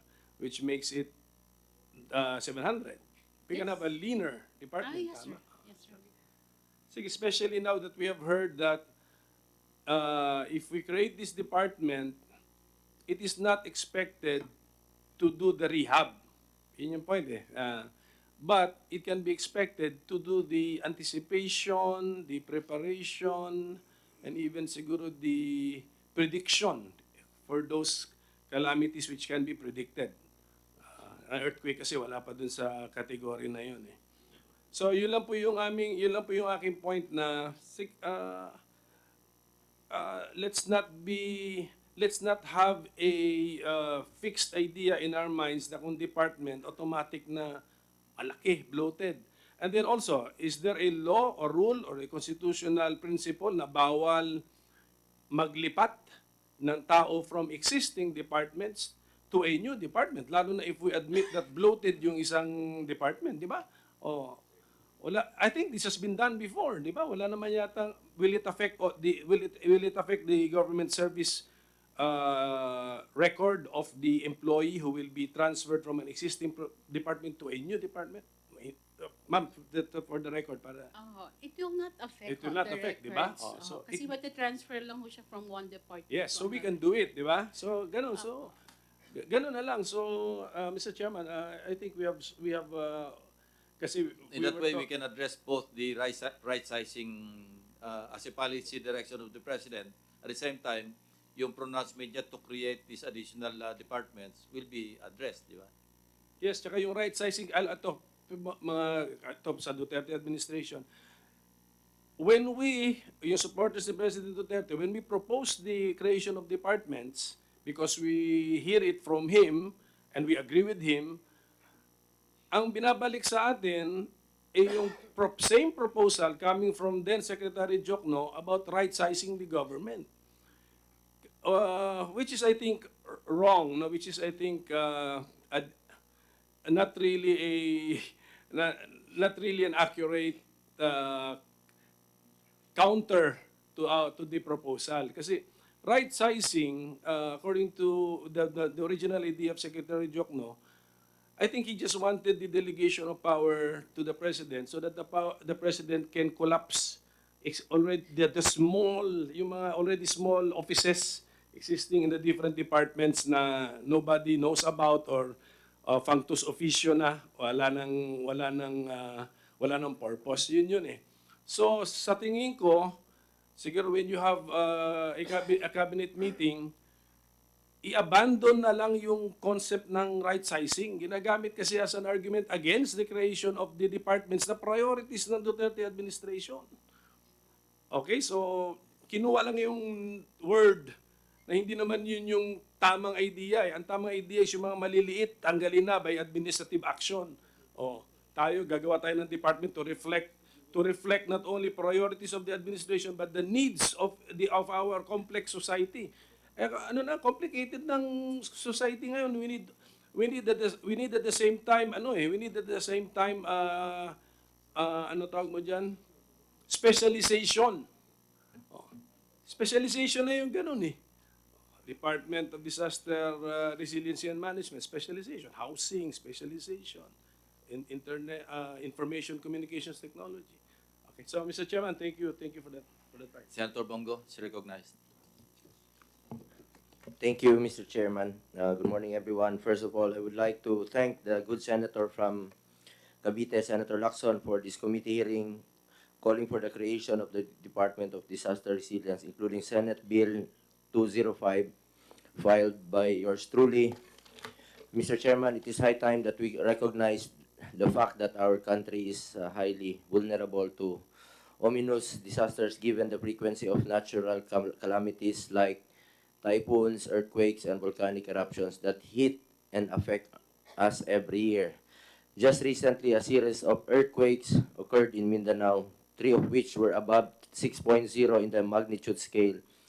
28 of our countrymen died, while almost 700 were injured. In terms of economic impact, it is projected that the earthquakes could lead to a temporary rise in poverty and delay in infrastructure projects on top of the costs and losses incurred by civilians and businesses in the region. Pati po ang bahay ko at kay Pangulo ay nagkaroon po nga ng crack. Having said that, Mr. Chair, would like to put on record that only through the realization of the Department of Disaster and Resilience can we mitigate the consequences of such calamities, resulting to few casualties, if not none. Mr. Chair, it has become clear that a comprehensive, specialized, and holistic approach is the only way to address the catastrophic effects and outright avoidance of the adverse impacts caused by natural disasters. Mr. Chair, ilagay po natin sa isang departamento ang lahat ng may kaugnayang ehensya sa pagpapatayo ng departamento ito upang mas magiging mabilis at epektibo ang paghatid ng tulong ng gobyerno sa pagbibigay ng serbisyo sa mga nasalanta, naging biktima ng mga kalamidad at masiguro ang agarang aksyon para sa mabilis na pagbangon ng ating mga kababayan. In closing, Mr. Chair, I am urging everyone in this august body to act in haste. Huwag na po tayong magsayang ng oras. Huwag na po nating antayin na may dumating pang matinding kalamidad na tumama sa ating bansa. it is time to scale up our preparedness and resiliency against natural disasters. Panahon na po na magkaroon tayo ng ENSA magbibigay ng buong atensyon sa ating paghahanda at pagresponde sa mga kalamidad at sakuna. To Yusek Halad, since sinabi mo kanina, payag ba kayo na magkaroon na tayo ng sariling departamento na talagang nakatutok dito sa mga disasters? Okay lang sa inyo? Even without assurance na ikaw ang magiging secretary agad. Anyway, sa totoo lang, si Pangulong Duterte, gusto niya alam niyo yun, magkasama tayo noon, gusto niya talaga na magkaroon ng isang point person, na isa lang yung kausap at lahat, yun ang mamamahala ng lahat. Tama kanina si Secretary Tolentino, si Secretary to noon Senator Tolentino, Senator Lacson, na magkaroon tayo ng secretary level na talagang merong authority. Kasi totoo lang, pumunta rin kami last week doon. Yung mga LGUs natin, yung mga mayors, di nila alam saan sila hingi ng tulong. Di nila alam sinong hanapin nila at hingi ng tulong. So ngayon, with secretary level, ikaw na lang yung kakausapin, ikaw na yung makikipag-coordinate sa lahat, including, yung panahon kagad, immediately. Pag may nangyari, unang tatawagan ng mayor, tatanungin ng mayor, saan ba kami hingi ng tulong? Sa mga tents, sa mga pagkain, so DSWD, DPWH, kung may mga nasisirang infrastructure. Ngayon, kung meron na tayong isang department level head, secretary, yun na yung makikipag-coordinate. Nung pumunta nga kami doon sa North Cotabato, wala namang pong taga-OCD o nakatutok agad. Sobrang laki ng tinamaan. Alam ko pong kulang talaga yung personnel ng OCD para asikasuhin po ang lahat ng mga naging biktima. With secretary level na authority, madali lang yung pakikipag-coordinate nyo kaagad. Ilang personnel ho ba meron kayo ngayon sa region 10 sa OCD natin? The approved plan, 12 ba yan? I'm sorry, 12 ang ano, no? North Cotabato? 12? Region 12, yes, sir. Okay, I'm sorry. Region 12. And on the average, sir, what we have, while the maximum plantilla positions in the regions on the average is 25 or 26, the current fill-up is maybe on the average nasa 20. Kasi hindi mabilis. Hindi tayo kasing bilis mag-fill up ng position. Isipin mo, 20. Tapos ang naging biktima, 20,000. Yes, Paano sir. kayo? And that's why kailangan ma-empower talaga yung local government units. And yung nabanggit nyo, sir, kanina, para mabilis yung assistance talaga is this pertains to emergency management. So, para mabilis ma-consolidate ng isang department level agency na yon, yung pag-manage ng emergency. And other departments will still be involved. Like, for example, making sure that we have doctors in each of the evacuation centers. Ay siguro hindi kayang ibigay yun ng department. So, it will have to rely on other organizations. But if we imagine, sir, that reduction of the risk, reducing the vulnerability, making sure that people adhere to the building code, well, nasa power pa rin yun ang local government units kasi sila yung nag-i-issue ng building permit. So, siguro ang ibibigay na power dyan ng department is to file cases of violations. But making sure that monitoring that all constructions of houses and all buildings per se are in accordance with the building code, ay may existing ano naman tayo yan, may existing arrangement or agencies concerned. It's the local government unit. So, ang mabilis talaga nating tutukan, ay kailangan nating tutukan is the response phase and the rehabilitation. The response, because we're talking of DSWD for the for the provision of relief goods right now and managing of the evacuation centers, DOH for the health surveillance in the affected area, Dept for the management of the schools to see to it na makapag-put up sila kaagad ng temporary learning spaces dahil may damaged classroom siguro and even schools na ginagamit na evacuation center. So kailangan ng kaagad makapag-put up sila ng temporary learning spaces and the NHA to help in the relocation. So marami rin tayong kailangan talagang i-include ng mga departments. So ang magiging role nitong department secretary is taga-utos doon sa But it will not be able to take over all the functions related to response and rehabilitation and recovery. Taga-utos yan.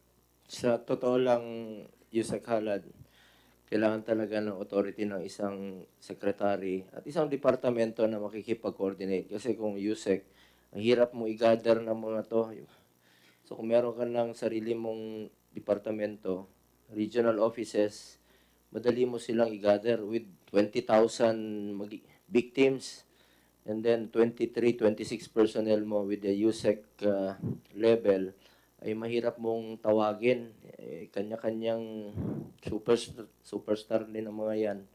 So hindi mo magagather talaga. So hindi na po makakaantay yung mga magiging biktima pa kung sakaling may bagyo, lindol. Tapos napakaliit po ng opisina ng OCD and sometimes hingi ka ng pondo, hindi pa yan makikinig sa iyo with the USEC level and a small office under the Department of National Defense. That's why I'm pushing for this creation po. Salamat, Mr. Chairman. Senator Subiri. Thank you, Mr. Chairman. Chairman, ang aking gustong tanong, hindi po yung resource persons natin, pero yung ating kasamahan, Senator Bongo, sure na ba hindi ito ibibito ni Presidente? Kasama na po yan sa kanyang SONA at priority niya po yan. At tama yung sinabi ni Senator Lacson kanina, kulang-kulang nga yung mga resource person dito, dito sila. Maybe hindi sila interesado, pero ang I'm sure, ang ating Pangulo ay interesado dahil tulad sa mga nangyayari, pumunta kayo mismo dun sa mga naging biktima ng earthquake. Kulang-kulang talaga. Hindi nga nila alam kung sino lalapitan nila, sino taga-DSWD, sino taga-Dept, DPWH. Ngayon, kung meron lang taga-Department of Disaster, ito na yung point person. Ito yung makikipag-coordinate. Especially yung mga LGUs, yung mga mayors. Litong-lito yan, hindi nila alam saan sila hingi ng tulong, sino yung tatawagan nila from national. Ngayon, tatanong yung mayor, sino bang pwede natin lapitan to repair ito, DPWH. Ngayon, kung meron na, ikaw na lang yung kausap, yung department secretary, yun na yung tatawag sa lahat. Isang coordination na lang po ang panggagalingan. Binanggit ko po yan, Mr. Chairman, with the permission of the body. Dahil nga, kulang na kulang ang ating resource persons. Sabi ko yung mga mahalaga wala dito. For example, Secretary Wendell of the DBM, we have to get his comments. We also have to get the comments of the DOST dahil yung FIVOX and Pag-asa is under the DOST. Obviously, we will be removing or we will be taking a big chunk of their people and their expertise to be placed here. The department, maybe we can focus the DOST on science and technology and technology transfers. Chairman, wala din dito po. We would have liked to see Secretary, your immediate boss, USEC, si Secretary Lorenzana of the AFP. Di ba OCD is under the DND, is the chairman. Siya yung chairman. Lahat naman to mga kaibigan natin, but we have to seek their comments on this particular issue. mahalaga itong batas na to, and I truly believe the President wants this. Ngayon, tumama. Imagine he asked this last year, the State of the Nation address. Now the disaster is close to his home, which is Davao. Pati bahay daw na bahay niyo ay inalog din. So, I'm sure now, more than ever, he's resolved to pass this measure. And we have the assurance of our dear colleague from Davao and the most trusted person of our President.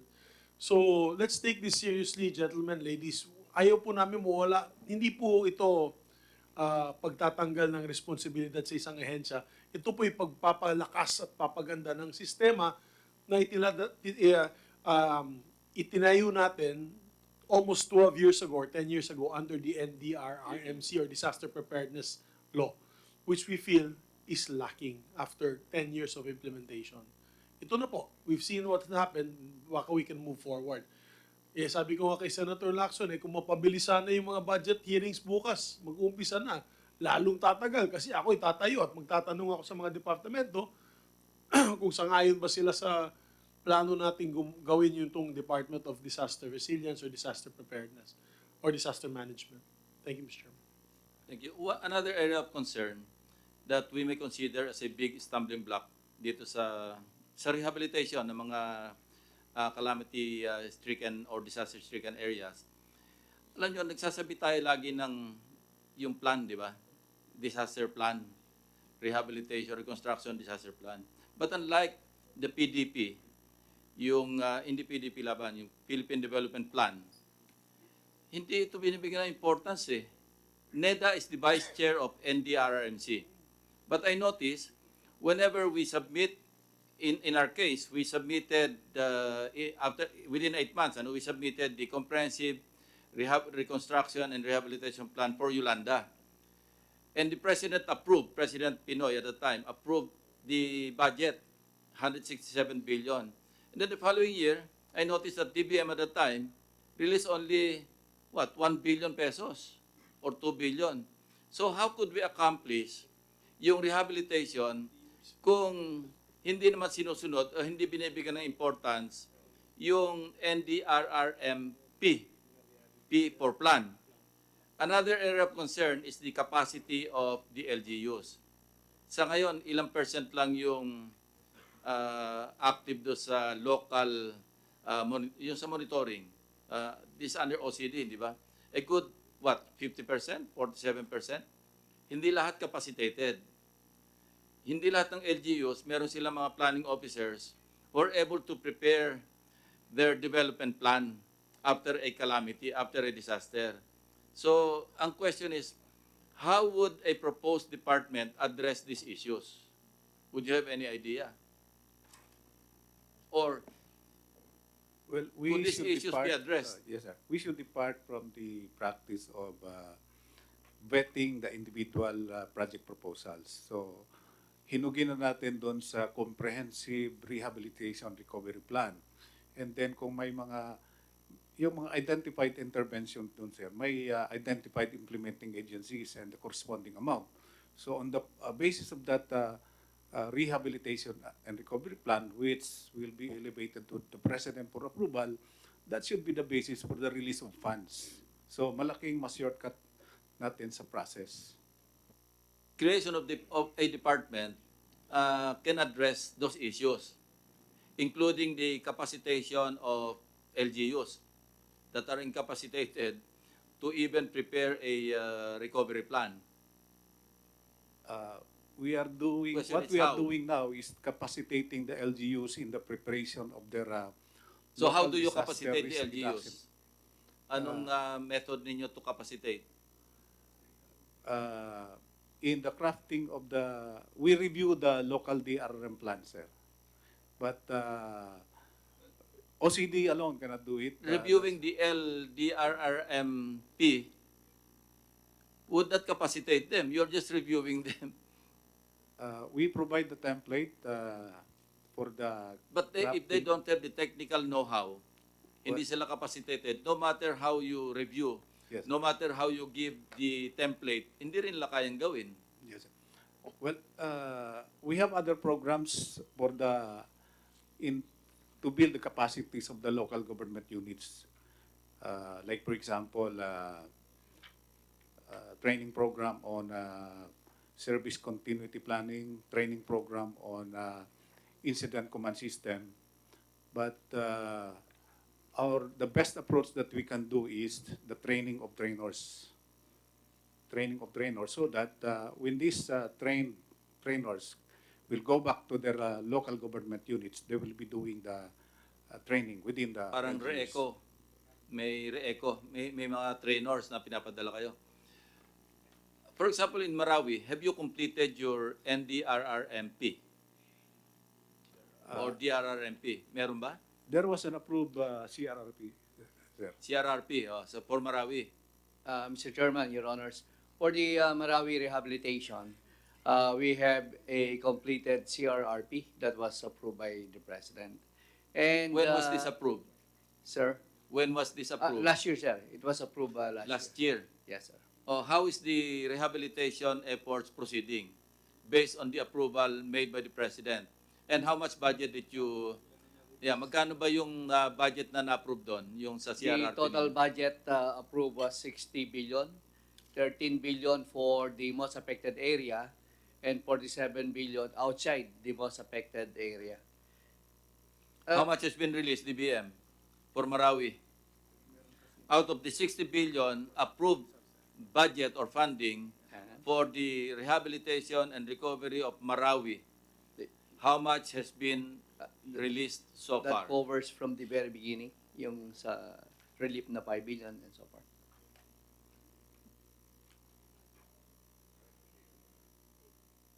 Sir, sa 2018 po natin, ang na-release is Marawi.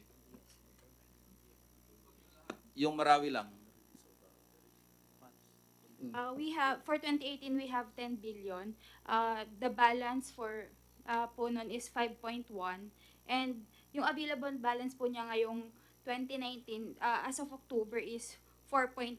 Out of that, there is pending earmark amounts amounting 4.1 billion, sir. Magkano yung total na, yung muna na-obligate? How much has been obligated out of the total released? Around 4.9 billion for last year, sir. For this year? Uh, 2018. For 2019, magkano nang na-obligate? Wait, sir. Marawi lang pag-usapan, ha? Huwag mong ihalo yung iba.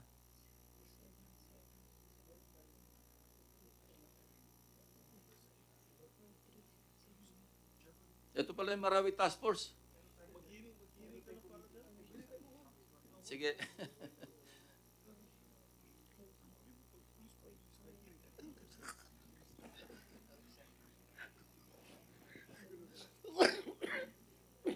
We just would like to find out kung ano yung funding gap. So in the meantime, sino ba in charge sa Marawi? Ikaw ba, Sec? Sir, actually, Sige sir, we nga, have a can you pending brief us? 3.5 billion now. At the You office, have a pending, pending 3.5 billion. pending what? Anong klase? Pending approval. So sa nasa OP, Yes, sir. It's 3.5 billion.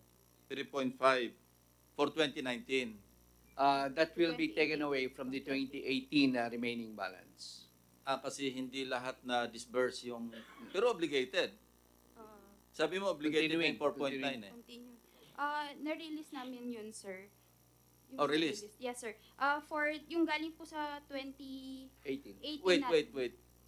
When DBM releases funds, ibig sabihin, obligated ng agency yun because you would not release if it's not obligated. Di ba? Anong basis ng release kung hindi obligated? It may not be disbursed yet, pero necessarily, once you release appropriations or allocations, dapat obligated yan. Sir, depending sa implementing agencies po ang nag-obligate, sir. Yeah, I know. Pero anong basis ng release nyo kung hindi ma-obligate o hindi walang perfected na notice of award? Hindi nyo approve. Depende. That's how I Hindi ganun. understand it. So, out of the 4.9 billion, magkano rito yung obligated yung sa agency, sa Marawi? Let's talk about para specific case. Actually, sir, once the requests of the implementing agencies are forwarded to OCD, then to the Office of the President, it is released through SARO and then notice of past allocation. Then that's the time that they will obligate it. So, i-release muna dahil wala man sa i-obligate kapag hindi na-release ng DBM. But of course, the reason why you're requesting for funding, meron kayong project proposal. We and- had a pre-procurement process already. Yeah. Yes, sir. Yun nga. Pinpointed nyo na. Yes, sir. Yes, sir. Actually, naka-outline na rin sa CRRP lahat ng budgetary requirements. So out of the 60 billion, yung 13 billion, ito yung sa most affected, di ba? most affected area. And out of the 13 billion, ang nare-release ng DBM, 4.9. Actually, sir, sama-sama na yung 60 billion eh. Yung original na 10 billion, may remaining balance na 4 billion in 2018. Meron kami nakapending ngayon na 3.5 billion to get the remaining balance. Okay. Actually, most of the infra projects will be undertaken this last quarter and first quarter of 2020. Kasi inuna, sir, yung debris management that cost about 2.3 billion. How about Yolanda? How much has I- been released so far? Sino ba in charge ng Yolanda ngayon? Sa implementation, ako, plan lang yung sa akin eh. Kaya nga when I submitted the plan and when it was approved, I resigned. Sir, the Because head wala of akong the implementing task force authority. Yolanda is the cabinet secretary. Wala akong implementing authority. Tutunga nga lang ako dun eh. The administrative order issued, is to prepare a comprehensive plan, and that's it. When I accomplished that, and when it was approved by the President with the corresponding funding, I thought I had nothing to do anymore. Wala naman ako implementing authority, so I resigned. Sino ngayon in charge sa Yolanda? Nobody? It's the cabinet secretary, sir. Ang Cabinet dami nun. May Secretary. housing, may DPWH, may school buildings. Yes, sir. Kaya it was the task force Yolanda was given to the cabinet secretary. Sino? Cabinet Secretary. Yes, sir. Uh, Kaya nga, sir, Sige. one thing good in this proposed department, we could now do away with task forces. Yeah. Wala tayong Yung nga ad hoc. sinasabi namin ni Yes, sir. Senator Francis ang hilig-hiling natin mag-task force, mag-ad hoc. Wala na-accomplish kasi ad hoc nga eh. Kaya it's about time, tama yun, mag-create tayo ng, not necessarily department, we have to debate on this, Pero kailangan merong singular authority, naka-structured talaga, na responsible. May authority, sa kanya yung responsibilidad. Hindi yung pagdating ng panahon, hindi mo maintindihan kung sinong lalapitan. Sabi nga, ni Senator Bongo, di ba? Ang tanong ng mga mayor, kanino lalapit? So have you changed your mind na amenable na kayo na magkaroon ng department? Yes, sir.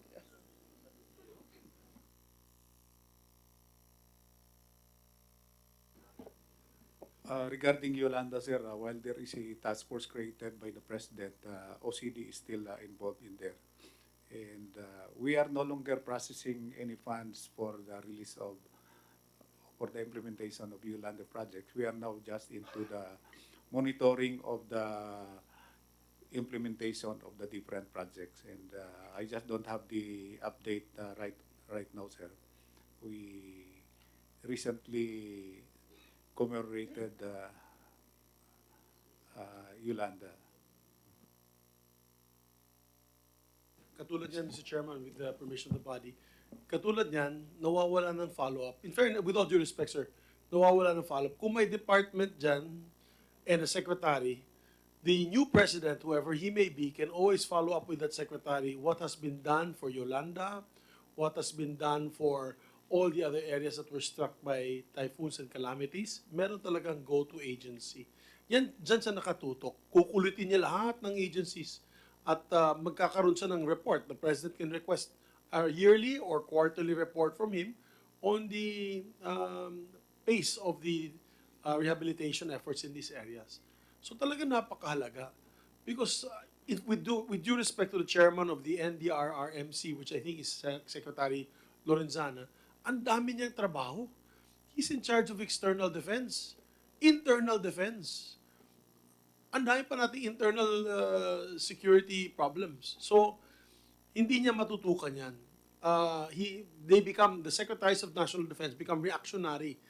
You see them during the typhoons and the calamities, but after 1, 2, 3 months, wala na yan kasi they're already taking charge of the West Philippine Sea, they're taking charge of attacks by the insurgents.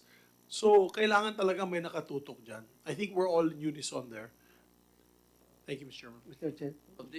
Before I recognize, isang baka makalimutan ko. Of the 4 thematic areas, which is the most problematic or challenging? Based on your experience. It's the rehabilitation and recovery, sir. And when OPAR was deactivated, my understanding then was that we went back to the default mechanism provided by the RA 10121, and the overall rehabilitation recovery is lodged with the NDRMC, but the lead agency there is the NEDA. So when we assumed in 2016, we had, I think, 19 billion still unutilized, funded or legislated in 2016. We understood the low utilization rate at the time because the previous administration did not release due to the election period. So what we did was OCD and NEDA functioned as the overall lead in seeing to it that all these funds will be utilized. So, but we still have to talk with the different agencies concerned. They formulated the project proposals.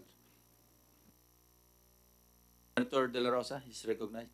Thank you, Mr. Chairman. Sir, I am just glad that Yusik Halad categorically answered yes for the creation of the department. Kasi kung hindi ka sumagot, sir, I would like to give you a piece of advice. Yung na wag sana kayong matakot na ma-overwhelm itong proposed department na ito with the enormous task, lalo-lalo sa rehabilitation. Sana ang concern natin ngayon is how to overwhelm the victims with the response that they should have felt coming from the government after the disaster. Kasi meron lang, ito, ako sir, hindi ko alam ngayon kung anong agency dapat ang mag-cater nito.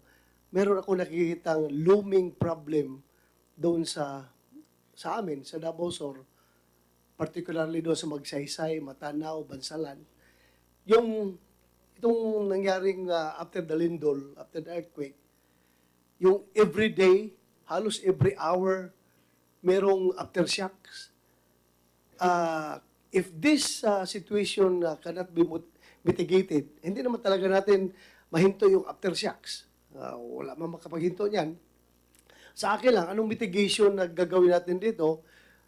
Kung tuloy-tuloy ito, I am afraid na baka marami akong kababayan doon sa Davao Sur na mabuang.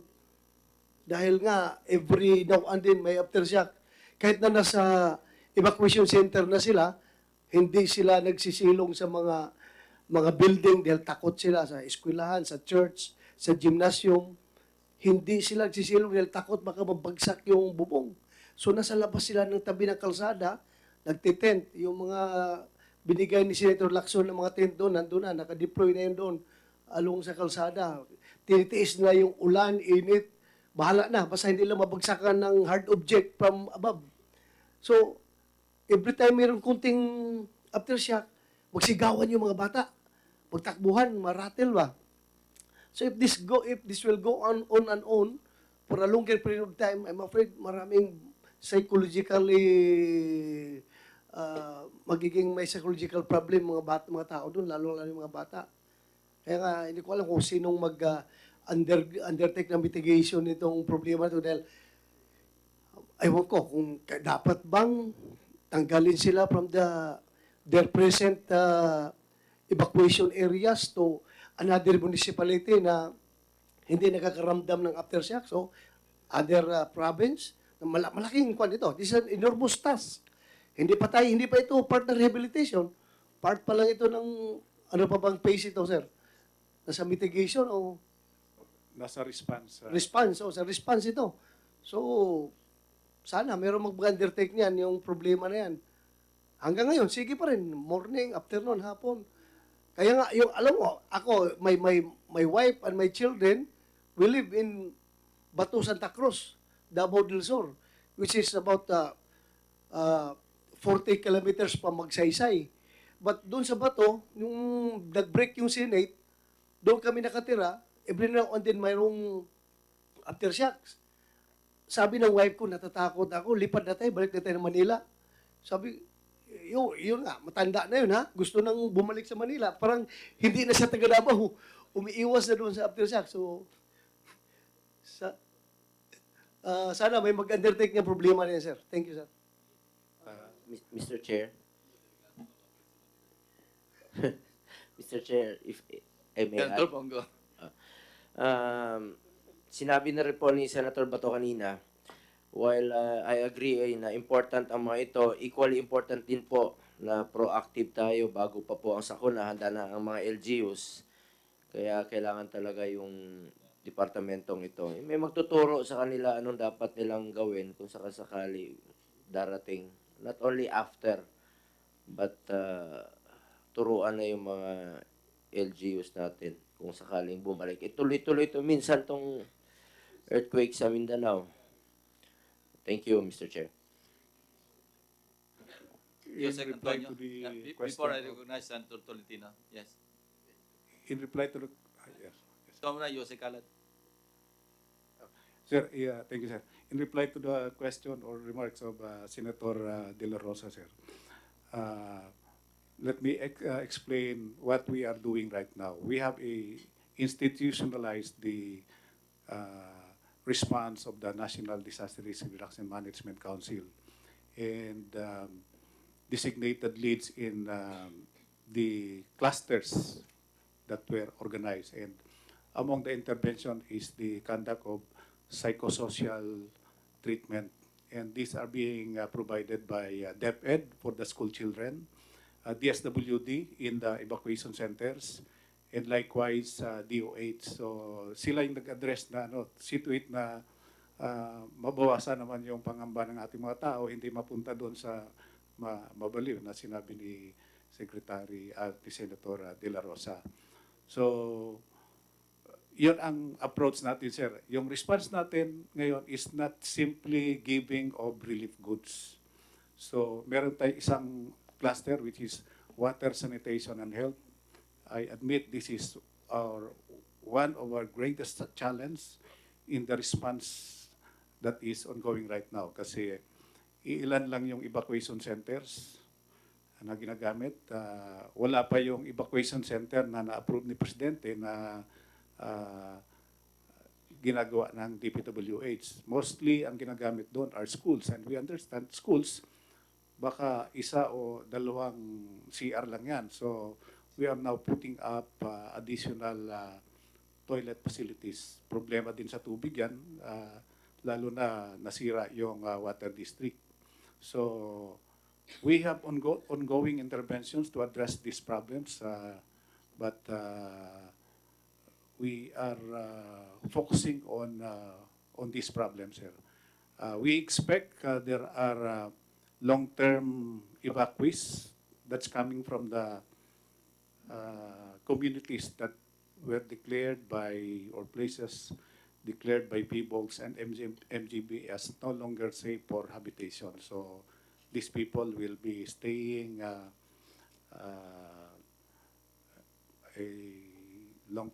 long period of time in the evacuation centers. But we have to free the schools of the evacuees. Kaya kinakailangan isang tinitingnan namin, sir, is to put up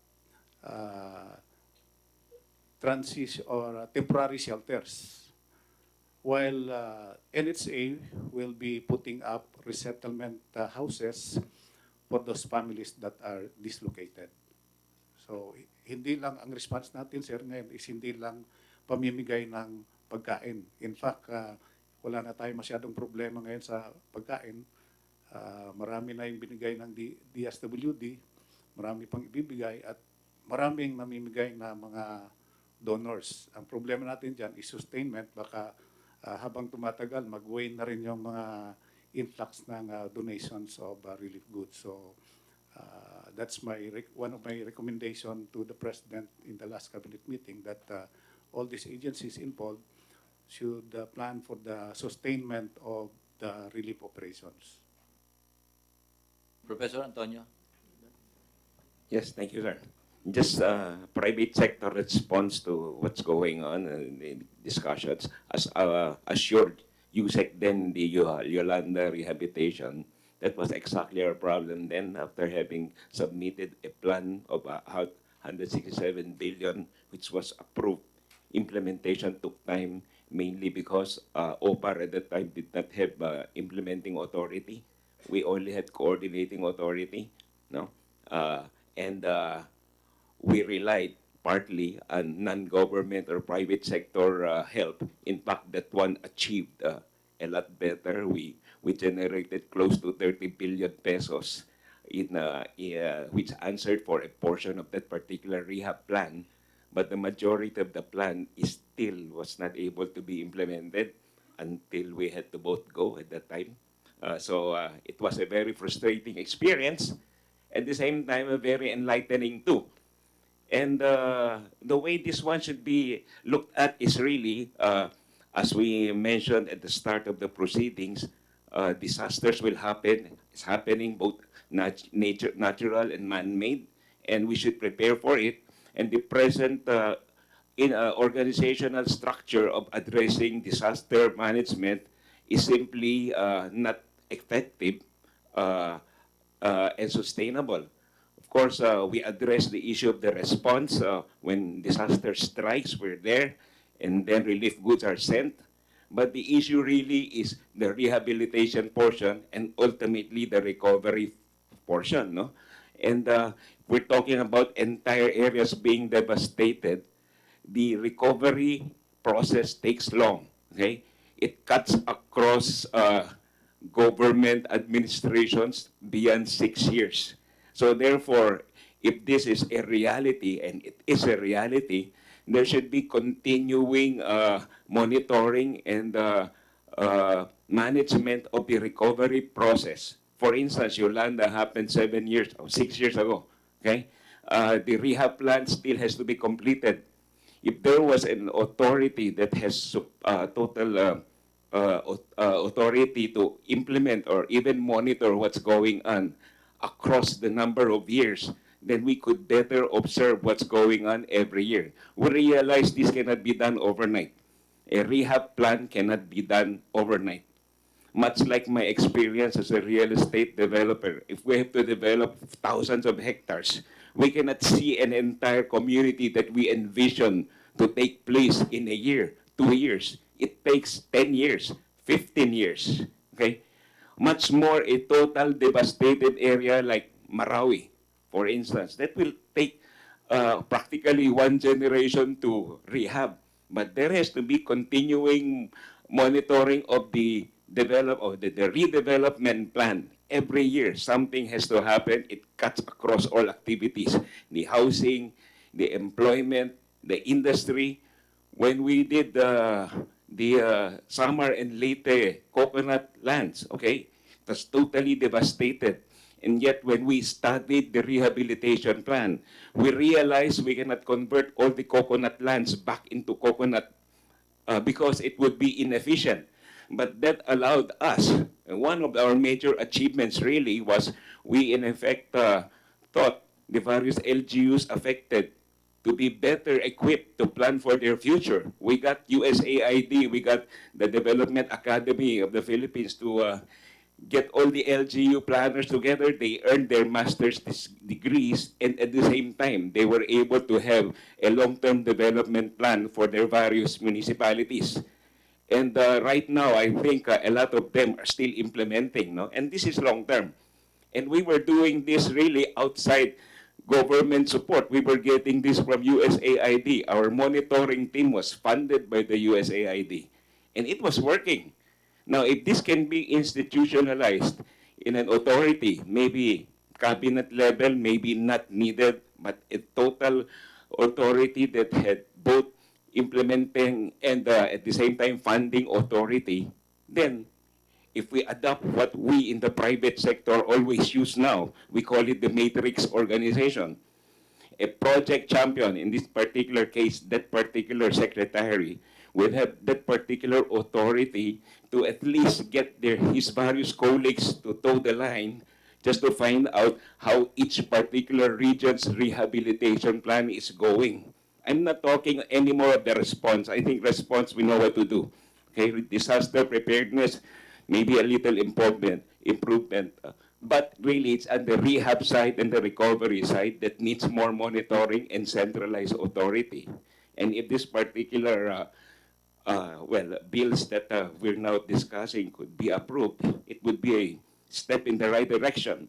Of course, whoever will be appointed the secretary there will have a very big shoes to fill, but it is something that's very necessary given what's happening to us, given that in the next couple of decades we'll expect the climate changes to be around us with more disasters forthcoming.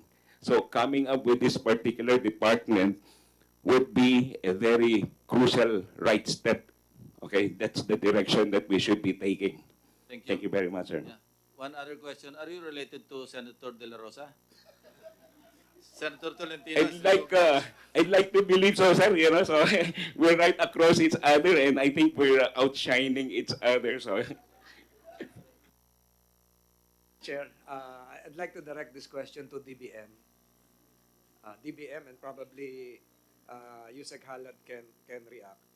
From multiple sources, Mr. Chair, and I know that Senator Zubiri is an acute, has a business acumen. The same is true with Senator Bongo.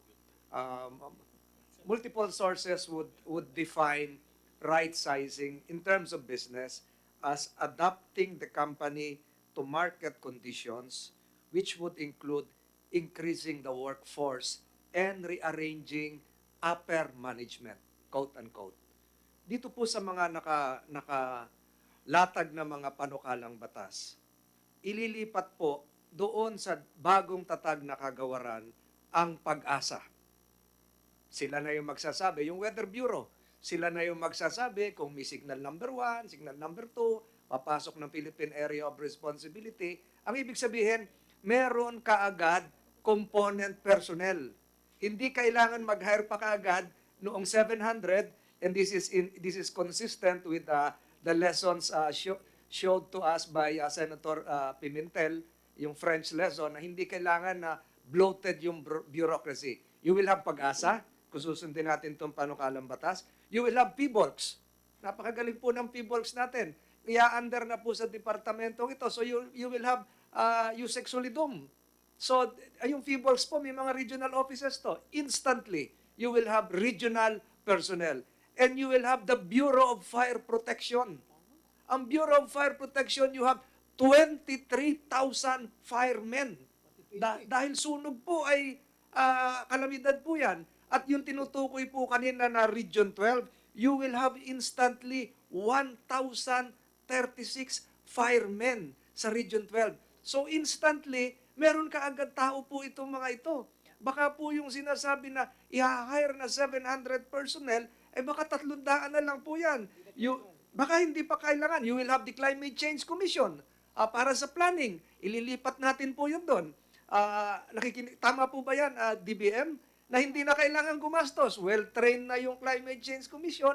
Ililipat lang natin. Papalitan lang yung kanilang mother unit. Magiging yung Department of Disaster Management. Ililipat natin yung Geohazard Assessment and Geology section ng MGB. Ililipat po natin yung Disaster Response Assistance Management Bureau ng DSWD. So nakikita ko po, instantly, pag inilipat po lahat itong mga iba't ibang opisinang ito, kabilang yung tinatanong ko kanina kay Secretary De Rosario, yung Philippine National Volunteer Service Coordinating Agency, baka 30,000 po kagad yung empleyado ng bagong tatag na kagawaran. Instantly, meron ka ng regional director, assistant regional director, mga bureau heads na well-trained at matagal na sa bureaucracy. Tama po ba yung DBM na hindi na tayo gagastos? Kasi 30 mil na agad po itong ating personnel na ibibigay dito sa, magpapalit na lang po ng ID, magpapalit na lamang po ng plantilla, ililipat na lamang po yung kanilang payroll, ililipat na lamang po yung kanilang opisina, papalitan na lang po yung name tag at mayroong bagong cabinet secretary na pipirma ng kanilang sweldo, ng kanilang mga programa. Tama po ba yung DBM? Tama ho kayo na itong kagawaran na to na i-create, hindi naman ho siya mag-start from nothing, from scratch. Kumbaga, meron ho siyang core agency. Ang iniisip nga ho ng DBM. Meron na hong equipment, mga fire trucks, mga opisina. Iniisip ho ang suggestion ho ng DBM, it would be the OCD that would be the core agency that would be elevated to, if ever ho na magkikreate ho ng department. So tama ho kayo. So hindi na po kailangan yung 700. Ay, yung kanina hong question kasi, yun ho yung... Kaya tama po si Senator Pimentel na baka mas leaner pa ho ito kasi ni-rearrange lang po natin. At saka depende, sir, yung sabi nyo na pag-asa fee box, kung ang transfer ho nila ay literally parang under lang ho sila ng bagong department. USEC na po doon si USEC Solidum doon sa bagong Department of Disaster Management. So, may USEC na kagad na isa na magaling pa. Actually, USEC na din po ata siya ngayon sa DOST. Opo, so nilipat lang siya pinalitan lang yung kanyang ID at name tag. So what we're saying nga, sir, hindi siya mag-start from scratch. So may mga existing agencies na mai-integrate within the department. May mga regional offices na po kasi yung Bureau of Fire Protection, gaya po sa Region 12, sa Coronadal po yun, may regional office na. I-absorb na lang yung civilian personnel, bibigyan na lang ng panibagong trabaho siguro, magiging clerk doon sa bagong tatak na nakagawaran sa regional office, magmumultitasking po yung iba in the transition period. So, wala po tayong initial budgetary constraint na ito saan kukunin yung pera, sa magte-training pa ng personnel. They will hit the ground running, so to speak.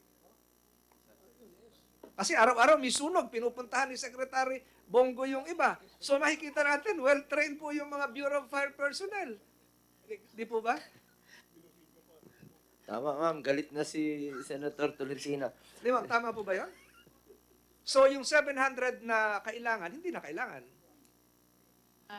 Hypothetical lang ho. Kumbaga, in-estimate lang namin, sir, whenever na tinatanong ang DBM, how much yung basic funding requirements for a department to operate.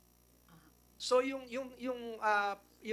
pangamba ni Yusek Halad na ma-overwhelm sila, wala na po yun. Kasi immediately, pwede siyang magpa-plug ceremony.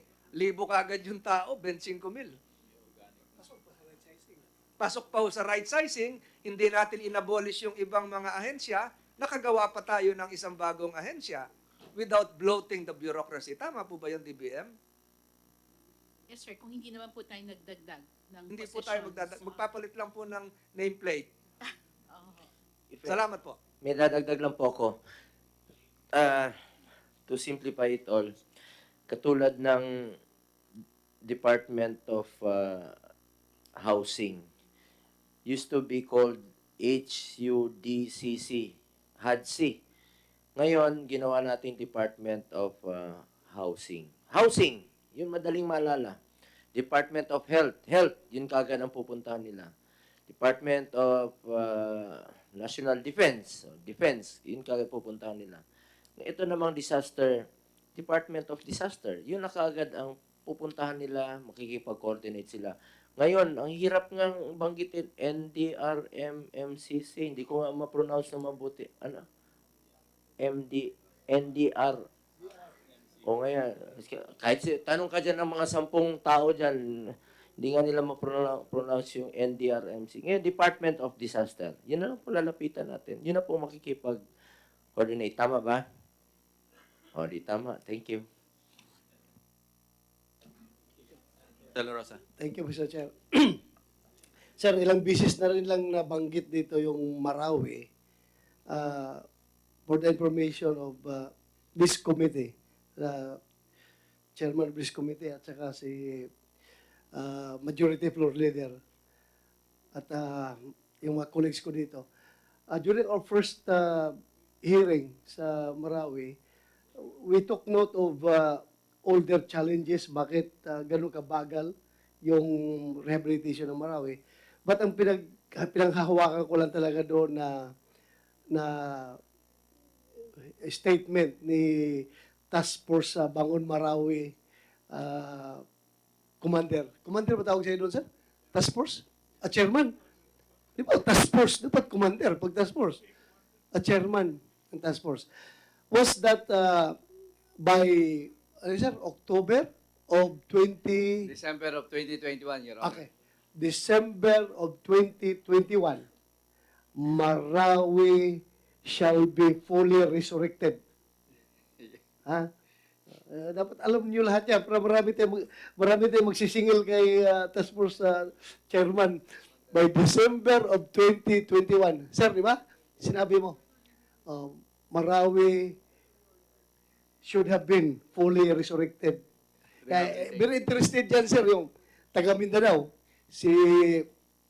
Marami kami dito. Senator Sobere, Senator Coco Pimentel, Senator Pacquiao, Senator ako, at saka si Senator Tolentino. Talaga mamamaluap yan sa iyo, sir. So, sinabihan lang kita yan this early. Yes, Your Honor. Thank you, sir. Thank you. December 2021. So, in effect, you have 2 full years to do it. Mr. Senator. Matanong ko lang with the permission of the body, matanong ko lang si Secretary Del Rosario, yung lumalabas po sa pahayagan na pag-usapan di umano sa lower house, na merong, DBM can confirm this, meron daw budget umano na pag hindi na gastos ngayon ay magre-revert? Yun sir ang sinasabi kanina ng DBM, na merong 4 billion for 2018, na if not accessed by December 31, it will revert back. December 31 of this year. Yes, Your Honor. So, pag hindi po na-access yun, baka hindi ho makomply yung promeso ni Secretary Del Rosario na 2021, tapos na ang trabaho sa Marawi. Actually, sir, the problem is not really with DBM. The problem Sabi nga is- nila, pagpasok sa kanila, 15 days, pwede nilang makuha yung approval nung nakapasok sa OP. So, kaya po ba within 6 weeks na gumalaw po ito? Actually, Your Honor, naka-pre-procurement na to. Once na-release na yung SARO, we can already proceed with the notice to proceed. Wala po tayo magiging problema doon, sir. So we are just hoping na sana within the week ma-approve na and SARO can be released as soon as possible. DBM, can that be done within this week daw? Para yung sinabi ni Senator De La Rosa magkatotoo? Sir, once we receive the approval and the request, we will proceed in processing the request, sir. So, pending the approval, mukhang hindi matutuloy yung 2021. Kasi magre-revert itong... Actually, the infra that would be conducted or implemented in the most affected area has timetable of various timetable, and the most would be 2 years. Once implemented, others will be implemented in the last quarter, December of this year, and most will be implemented in the first quarter of the year. Basically, 80% will be completed in less than 2 years. Ang ma-extend lang doon yung malalaking projects like the Convention Center, Your Honor. Maraming salamat. With the permission of this, my other colleagues, since I was given permission by Senator Lacson to temporarily preside, there is another bill pending before this committee, which I hope we can tackle in 5 minutes, given that we have limited time now. This is Senate Bill 1129, which I filed, the Civil Conscription Act. Basically, ganito po ito. Pag meron pong isang kalamidad, pag meron pong isang bagyo, halimbawa po yung nangyaring lindol no nakaraan, the Armed Forces of the Philippines, through the Technical Services or Administrative Division, can call upon mandatorily the services of our doctors, medical personnel, hindi na hintayin yung Department of Health, can call upon the services of our structural engineers and even hydrological engineers. Wala pong tubig sa Kidapawan, walang tubig sa Magsaysay, para po sila yung mag-duty for 2 weeks to 1 month. Ito po yung essence nitong bill nito. This is provided for under the Constitution na calling all during an emergency, the government may call upon the people to defend the state, and in fulfillment thereof, all citizens may be required to render military or civil service.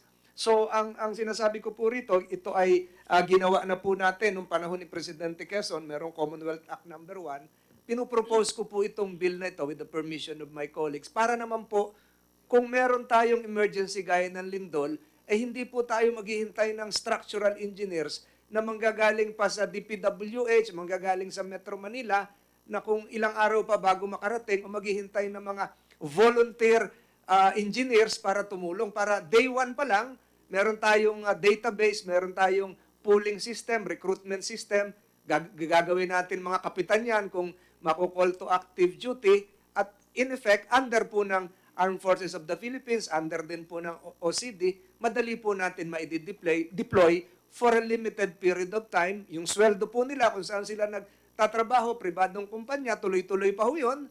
Siguro may allowance ng konti, pantulog, pagkain, pero nakatulong pa ho sila sa taong bayan without adding, recruiting on a permanent basis for OCD or the Department of Disaster Management on a permanent basis, mga karagdagan doktor o mga engineers. So ito po yung essence ng bill na ito. I'd like to hear the comments from Yusek Halad and Secretary Del Rosario with the permission of my colleagues. Secretary Del Rosario. Yes, sir. In mobilizing reservists, sir, isang concern na nakikita natin dyan is yung pasweldo ng mga reservists, especially kung matagal yung kanilang mobilizations.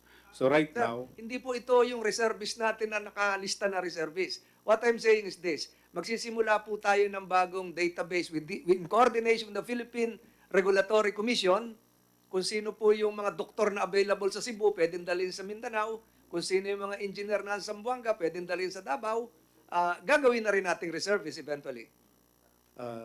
meron namang, itong mga different departments, sir, may mga volunteers mga yan. And really, it will just